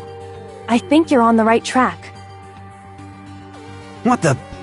You finally decide to open your mouth and that's what you've got to say? There's no way she could get in the boys' locker room, right? So... Why are you so sure she couldn't get in? There's still one other way she could have gained access. What? What are you talking about? What other way is there? Well, to explain that, why don't we take a little break from the trial? I'd like you all to come see something. Wait! Just what do you think you're doing? Don't worry. This'll make the whole trial more exciting. I'm sure that thought must please you. Huh? It'll make things more exciting? Well, all right then. I declare an official class trial recess. Huh? For real? Now then, what is it you want to show us? It better not be boring or I'll be very unhappy. Oh, I have no doubt it'll meet your lofty expectations. So, shall we go?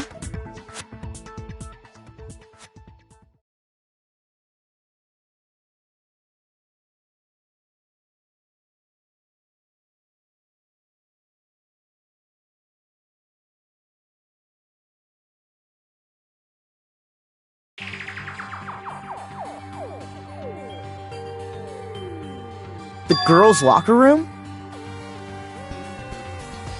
We've already searched this place top to bottom! What are you trying to pull, Missy? I'd like you to examine the victim's body one more time.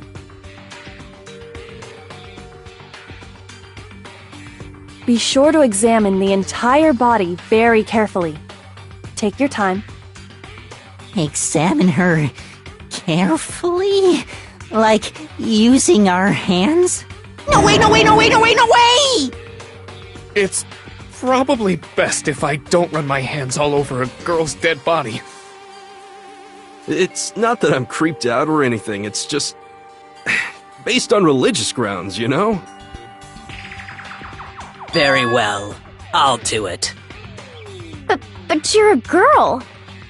You shouldn't have to touch a dead body. Just let one of the boys do it.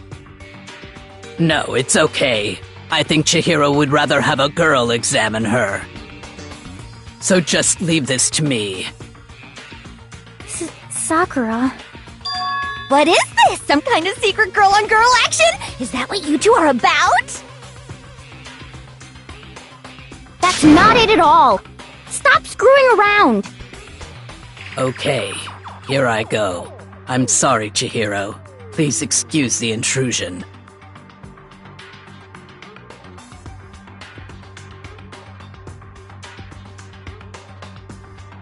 Be sure to check her entire body, and I believe we will solve this particular mystery. Her entire body? I know you say that, but... What? This is... What is this... What is it? Not possible. It's not possible.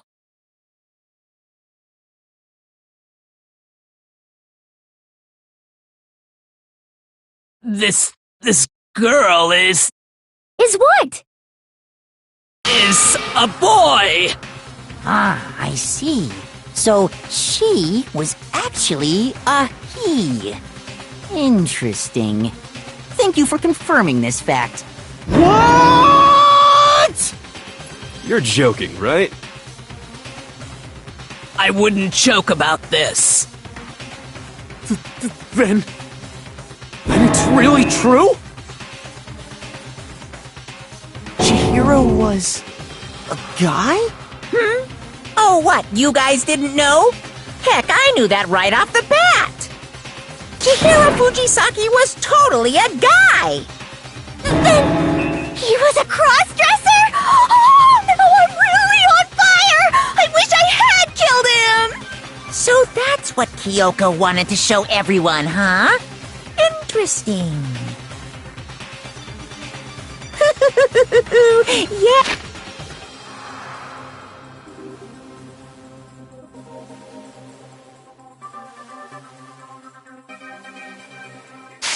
Yes, that certainly does make things much more exciting. Now let's ride this wave of excitement back to the courtroom and get back to the trial. Ahem. I do apologize for keeping you waiting. Now then, let's resume the class trial. We've all just learned of the shocking revelation that Chihiro was actually a boy. Let's pick up from there. Yes, well, I don't know his reason for hiding it, but the fact is, Chihiro was not a girl, but a boy.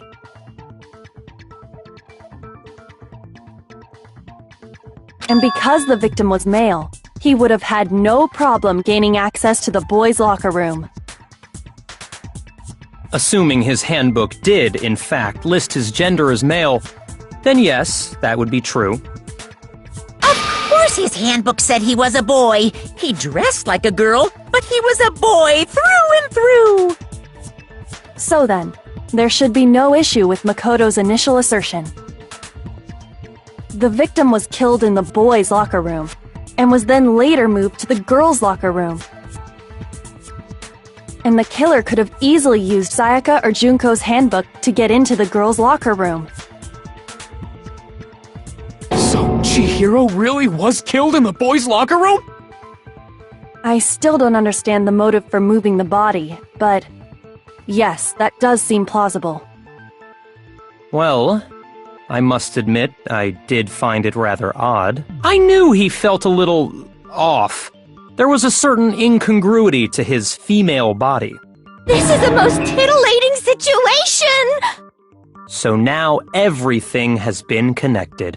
All the mysteries have finally become clear. Okay, well, connected or clear or whatever. We still think you're the killer, remember? Very interesting. This has become very interesting indeed. He's off in his own little world. What about you, Makoto? After everything we've learned, do you still think Byakuya's the killer? Well, without a doubt, Byakuya is the one that made Chihiro's death look like Genocide Jack did it. But I think he might not actually be the killer after all. What? But aren't you the one who accused him in the first place? He just seems to be too easygoing about all this. Like he's enjoying us solving the mystery. The way he's acting, it makes it seem like it doesn't have anything to do with him. And you think that might be because it doesn't have anything to do with him? Plus, the evidence he left behind was a little too... how can I put it? Overt. He consciously chose to use the extension cord, knowing it could connect him to the murder. At least, that's how I see it. And Byakuya, when you found out the murder took place in the boys' locker room, it seemed to rattle you. And then again when you found out Chihiro was actually a guy. If you really were the killer, that stuff wouldn't have had any effect on you. So that's your thinking, huh? Well, it bothers me that you don't have more concrete reasons, but... it's fine. I guess I'll mark it as correct, for the time being. Mark it as correct? He's right. I am not the culprit. I just happened to come across the corpse in the girls' locker room and decided to alter it. Are you fucking with us right now?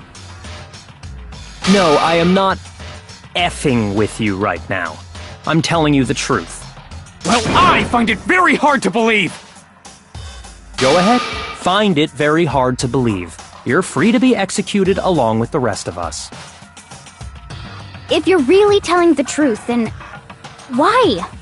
Why do you do that to his body? My reasons hardly matter right now. Uncovering the culprit is much more important, wouldn't you say? Now then, if it wasn't me, who was it? Well, I don't think I can say for sure without talking about it a little more. We're seriously gonna keep going? We're all good, aren't we? I thought it was clear Byakuya did it. No, I'm with Makoto. If there's any doubt whatsoever, we need to explore every possibility. Because if we're wrong, we all die here. That's true. Very well then. I'm with you too. Damn straight. Count me in. Do you not have a mind of your own? Of course I do. What am I, an ant or something? Anyway, let's discuss this all as a group one more time. We still have time to make our decision. That's very true. Our lives are all on the line.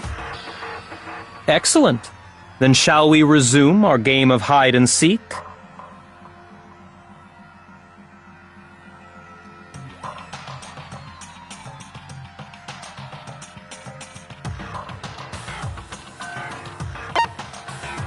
I got it!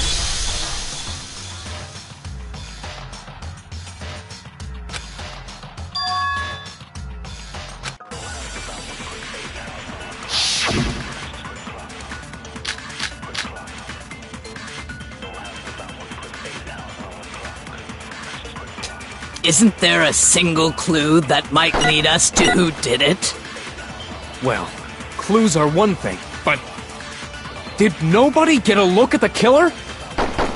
I'm sure if someone saw the killer, they would have said something by now. Perhaps someone saw the victim at some point. Even that might be enough for now.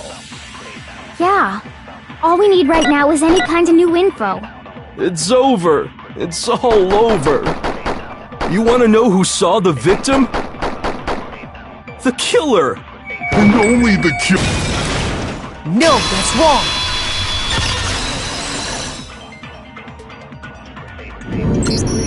I believe someone else did see the victim before he was murdered. What do you think, Celeste?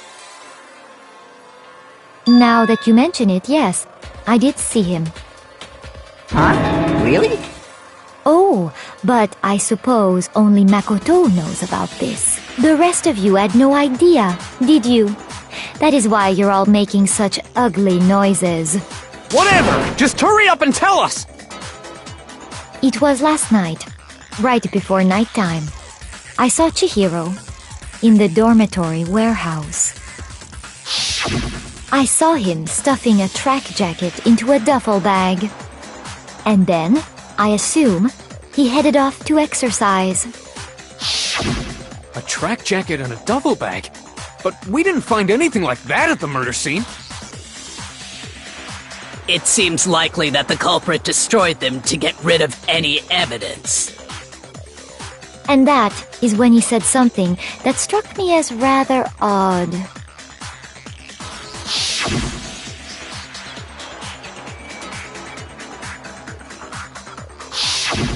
Chihiro told me he was in a hurry.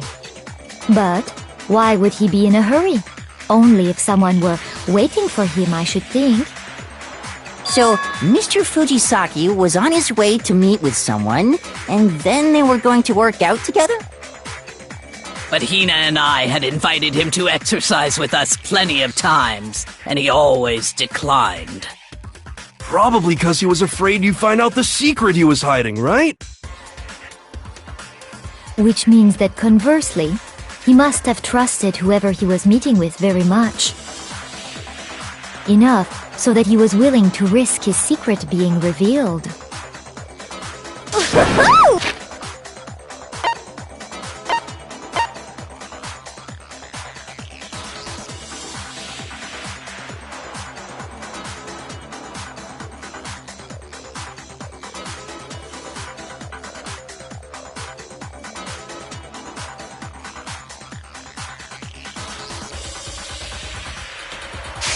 What a marvelous friendship!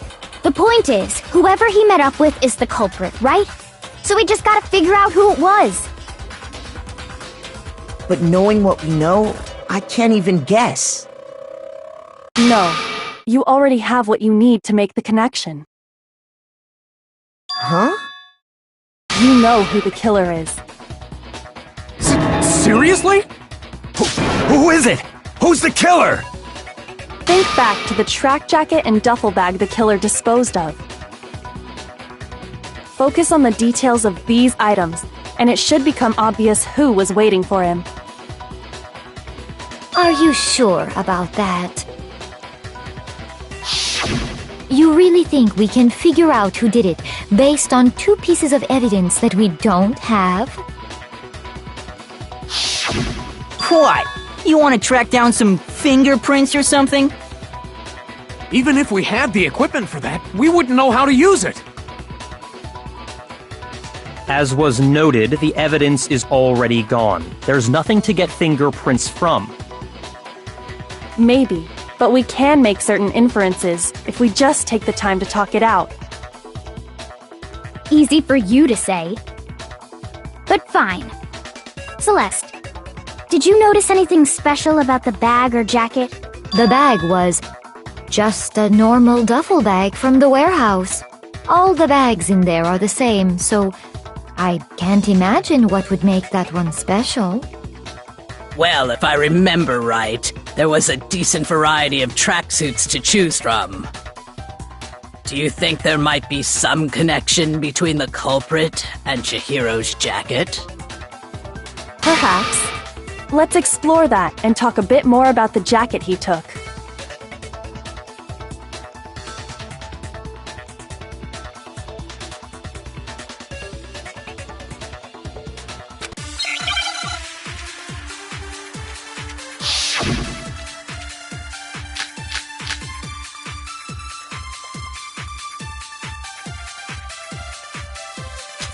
First of all, we know where Chihiro was headed. He was on his way to go exercise. So next we have to ask, why did he choose the specific tracksuit that he did? What do you mean, the specific tracksuit? I got it! He picked that tracksuit because it matched the one the culprit was wearing! So, what you're saying is, the killer was wearing the same blue tracksuit as him? My tracksuit is black! I don't even have a tracksuit.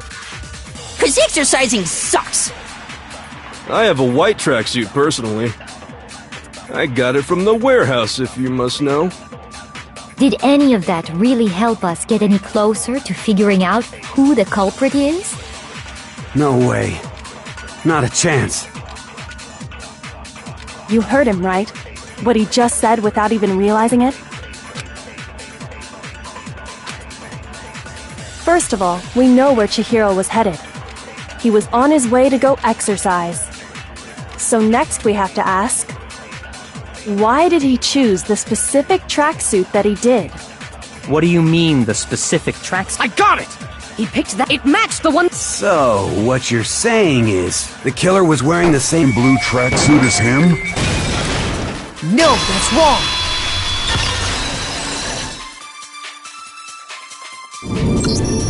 Hold on a second, Mondo. What did you just say? Huh?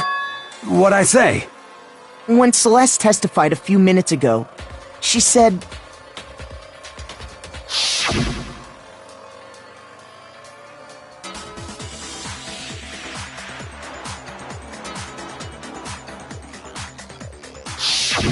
She never said anything about the jacket's color. So why did you say Chihiro's blue tracksuit? What are you... You just... Hey, Celeste, what color was Chihiro's tracksuit? As a matter of fact, it was blue. And before we began the trial, did you tell anyone that? The only one I told about any of this was you. Then, Mondo, how did you know what color Chihiro's tracksuit was? Because I just...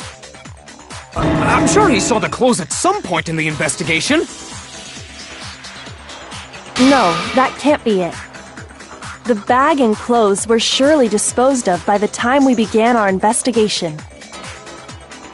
Then the only reason he could have known what color the tracksuit was is if he saw Cherry with it before he died! That's the only possibility! Cherry? Are you talking about Chihiro? So, how about it? Did you see the tracksuit or didn't you? Just by chance. I just happened to see it last night. He walked past me, and he was carrying the tracksuit in his hands.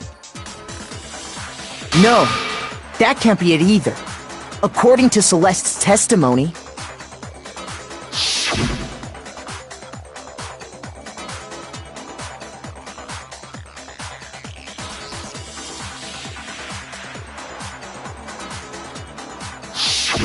When Celeste noticed it, Chihiro made a point of making sure the jacket was completely in the bag. If you just ran into him briefly, you couldn't possibly have seen what color the tracksuit was. Yeah. It would appear you've dug your own grave. Perhaps. But you handed him the shovel, didn't you? That's why you said what you did. Focus on the tracksuit and it'll be obvious who he met with? What a bunch of nonsense. Ah, now I understand. It was all one big bluff, wasn't it? Your true intention was to draw a slip of the tongue from the culprit. That's why you said you knew who did it, to put them on edge. That's right. However, Mondo was my target all along. I had my suspicions about him from the very beginning. But why? What made you so suspicious? That's a good question.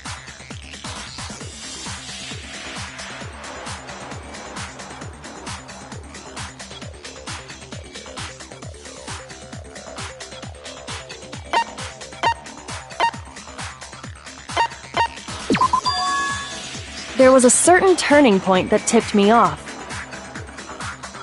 Maybe you didn't notice it, Mondo, but you tend to refer to men and women differently.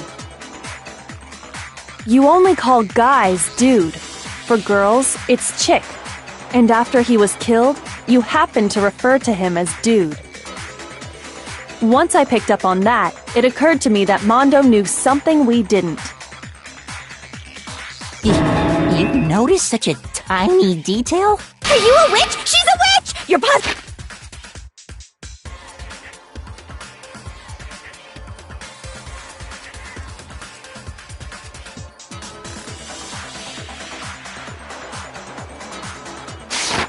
frightful! No, I'm not the frightful one. Not nearly as frightful as someone capable of murdering a friend. Mondo, was it really you? Did you really kill Chihiro? I didn't kill anyone! You've been all over me, judging everything I say, putting words in my mouth. What gives you the right to treat me like a goddamn criminal? Yeah! He would never do something like that! This is a false accusation! It's true. My reasoning on that is pretty shaky. That was fast. Well, this does present us with a problem. It seems we are all out of leads. My time has...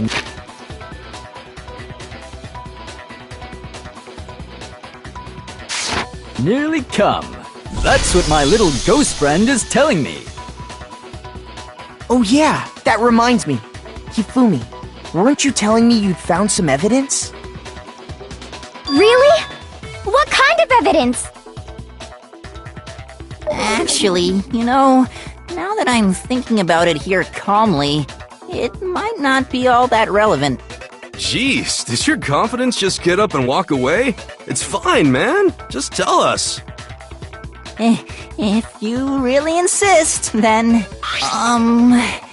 here it is. What do you have there? It happens to be an e-handbook. I found it laying on the ground, so I scooped it up.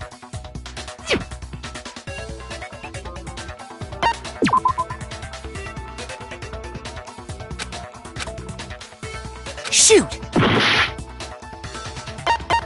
I got it! We know Chihiro's handbook was missing from the scene of the crime, right? For a fact. For a fact indeed. I was totally sure I'd found it. Then it must hold some clue about the culprit, right? Well, that's what I was hoping. But it's busted. It won't even turn on. I imagine the culprit broke it to get rid of any evidence after the murder. That's odd. I didn't think the handbooks were quite so fragile.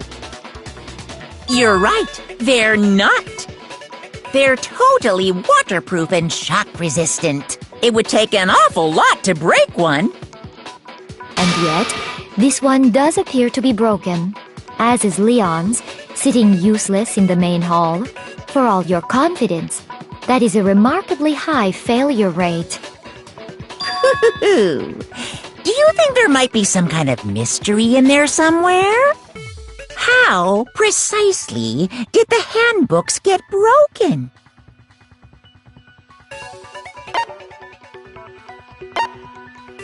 I got it! You already told us before that the handbook has one weak point, didn't you?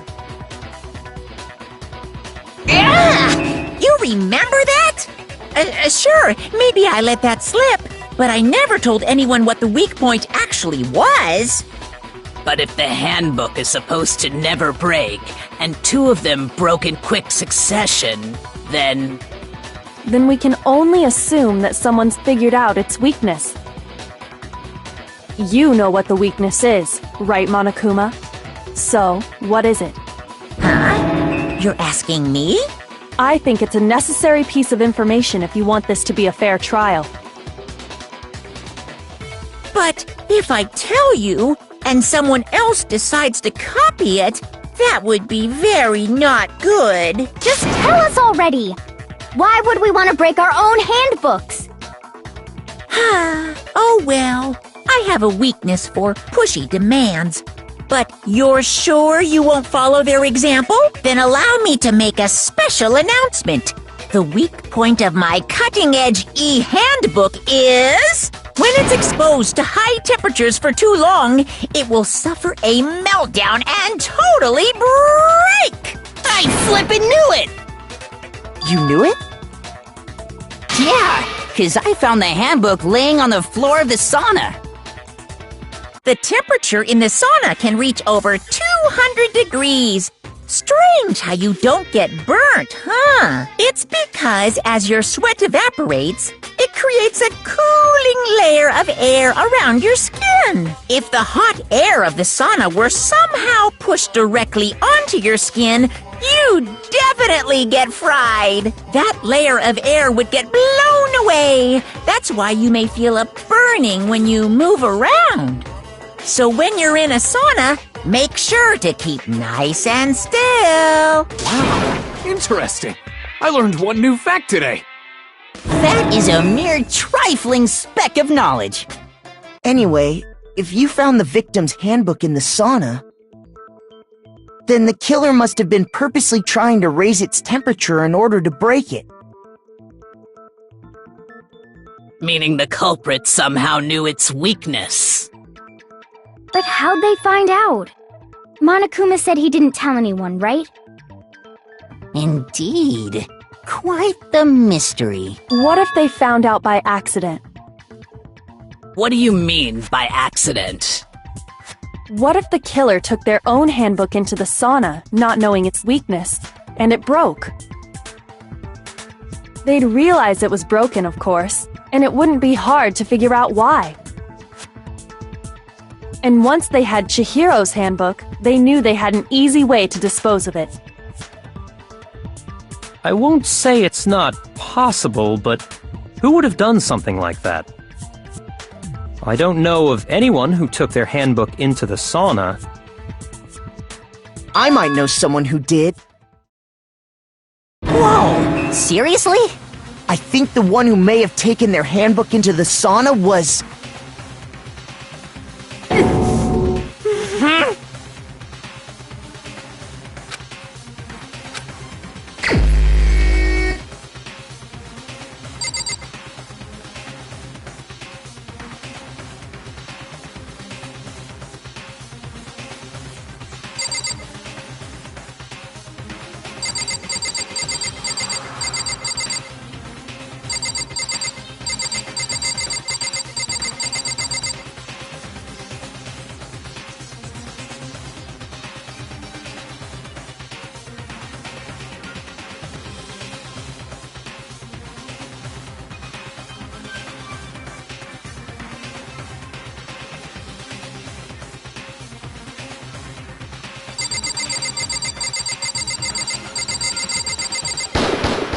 Here's my answer! Mondo, your handbook got broken in the sauna, didn't it? What? Why? Why do you keep accusing him? Mondo and Taka had an endurance contest in the sauna not too long ago, remember? And for the contest, Mondo just so happened to keep his school uniform on. But little did he realize, he'd also left his handbook in one of his uniform pockets. And when it was all over, Mondo discovered that taking your handbook into the sauna could easily destroy it. No, wait, hold on! You've got it all wrong! He would never kill! I don't accept this! Show me the proof! The actual solid proof!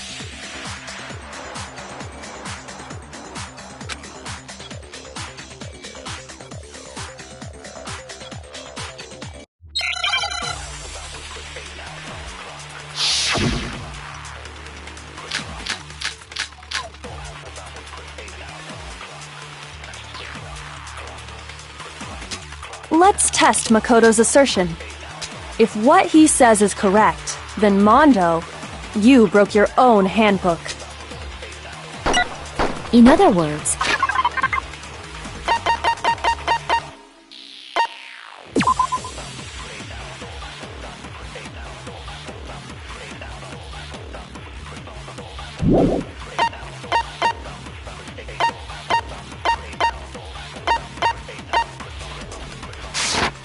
if Mondo's handbook is actually broken, then that proves that what Makoto said is right. Well, my goddamn handbook works just fine! See? Look! Makoto was wrong after all! Mondo wouldn't hurt a fly!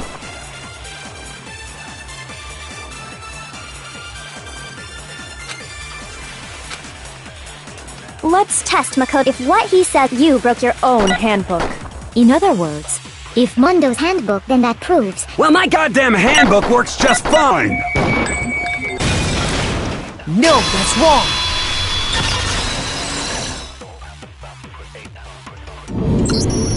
Mondo, the handbook you have right now, is it really yours? The fuck is that supposed to mean? The broken handbook that was in the main hall. Isn't that one actually yours? What the heck are you talking about? What I mean is, I think Mondo swapped his handbook out for one that actually works. I think he took Leon's handbook and replaced it with his own. After all, Monokuma said himself that Leon's handbook never should have broken. That's right! The punishment it suffered wasn't nearly enough to destroy it. so then, the broken handbook in the main hall is actually Mondo's, which would mean that the handbook Mondo has right now is actually Leon's, yes? But doesn't that violate the school regulation that says loaning out your handbook is prohibited?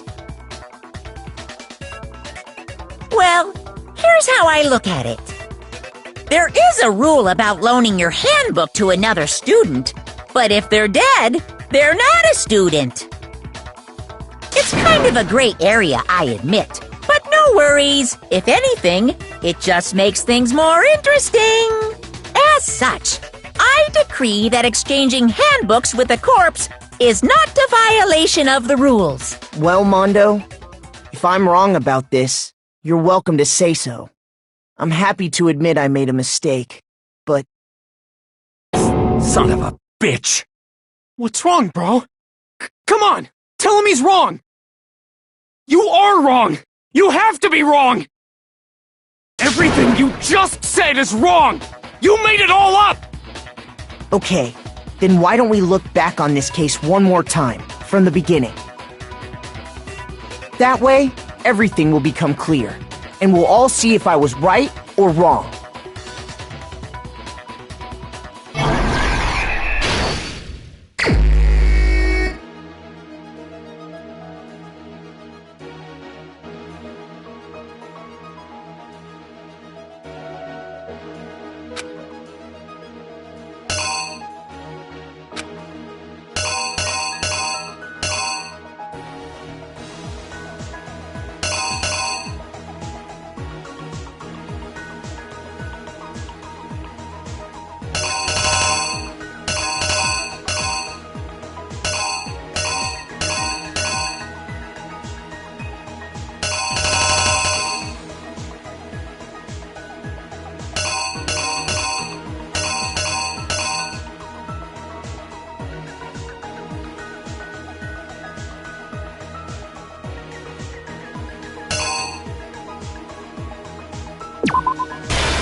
The killer is you! First, let's take a look back to before the incident. Last night, Celeste saw Chihiro in the warehouse, correct? At the time, she was apparently stuffing something into a duffel bag.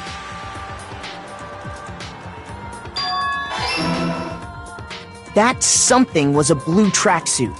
You can confirm this, right, Celeste?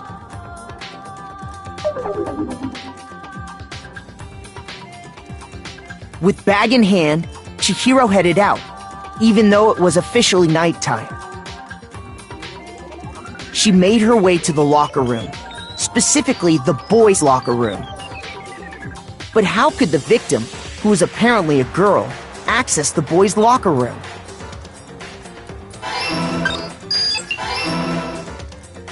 Simple, because she was really a he, which is why he was able to use his own e-handbook to gain entrance to the boys' locker room. Once inside, he met with someone there, and the person he met was the one who killed him.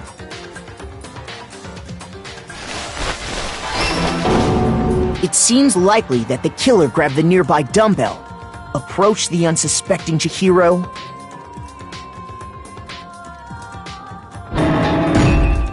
and attacked him. And that's where the bloodstains on the poster and carpeting in the boys' locker room came from.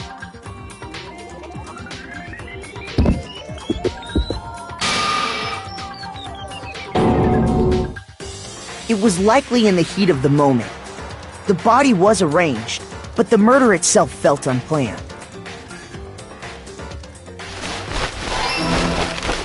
Which is why the killer hurried to try and hide the act. First, pulling up the bloodstained carpet. Then, removing the bloody poster.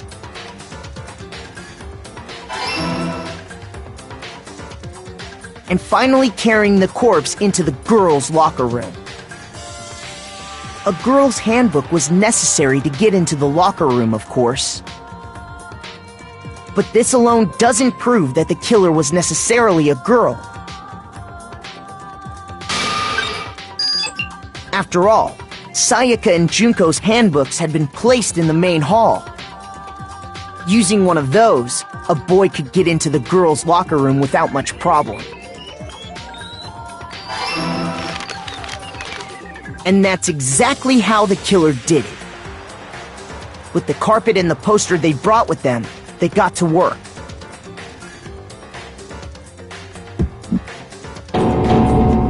They changed the layout of the boys' and girls' locker room in what you might call a crime scene switch. That could have been the end of things, but no.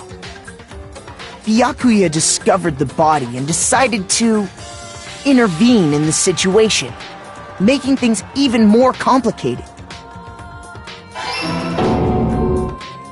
So, after stumbling on the crime scene, he went and grabbed the extension cord from the library, and then he got to work. He used the cord to string up Chihiro's lifeless body.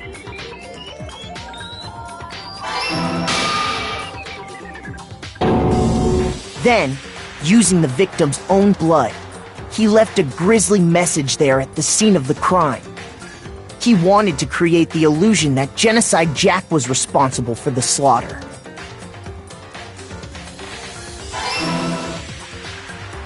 And around the same time that Byakuya was putting together this facade, the killer, having already disposed of Chihiro's bag and other belongings, arrived at the sauna. There, they planned to destroy the last piece of evidence, Chihiro's handbook.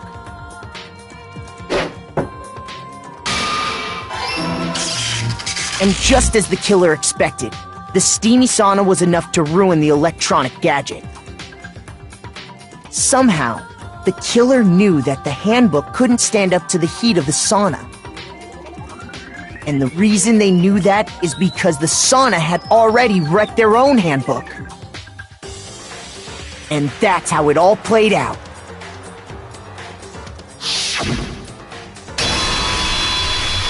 Isn't that right, Mondo Owada?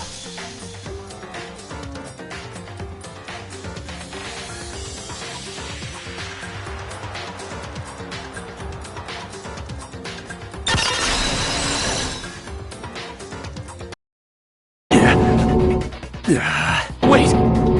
No! This can't be right! Where's your evidence? Yeah! Where's your evidence? You need evidence! You need proof! Without any proof, you can't pin any of this on him!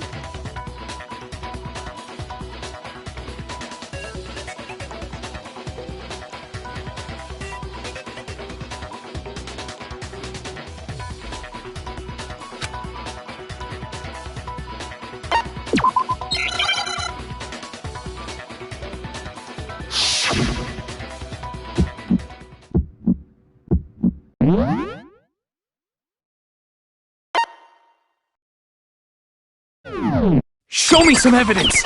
You're wrong! I won't listen! I refute you!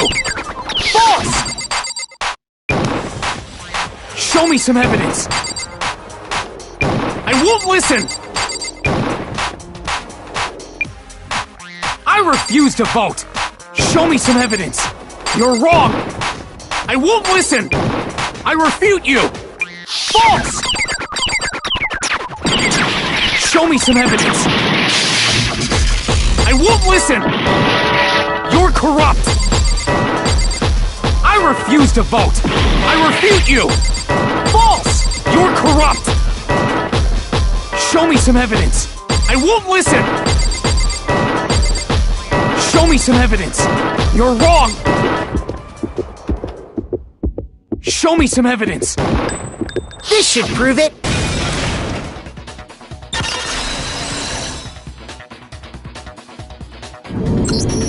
If my thinking so far is right, Mondo must have replaced his broken handbook with Leon's. In which case, we can just check each of our handbooks right now. Once we do that, we'll... We don't gotta do that. Huh? Yeah, I did it. I killed him.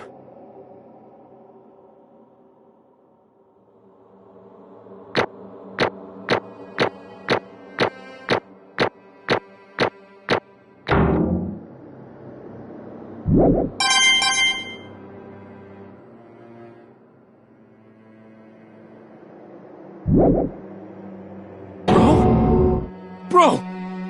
What are you saying? I got no choice, man. After hearing all that, I gotta just... give up. Go ahead, Monokuma. Get it over with. Ask for the goddamn verdict. Roger that! Wait! Hold on! No waiting! No holding on! Time for the moment we've all been waiting for! Grab your lever and give it a yank! Who will you elect as the Blackened this time around?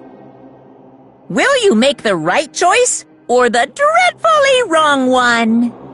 What's it gonna be? What's it gonna be?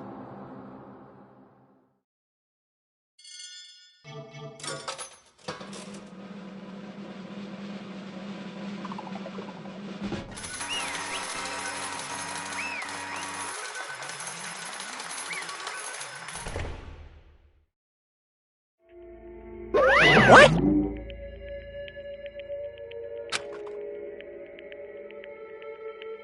Ta-da!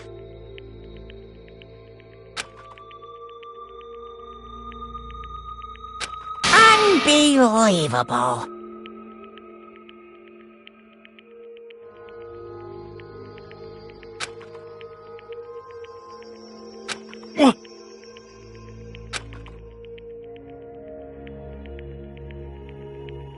Sorry. What is this?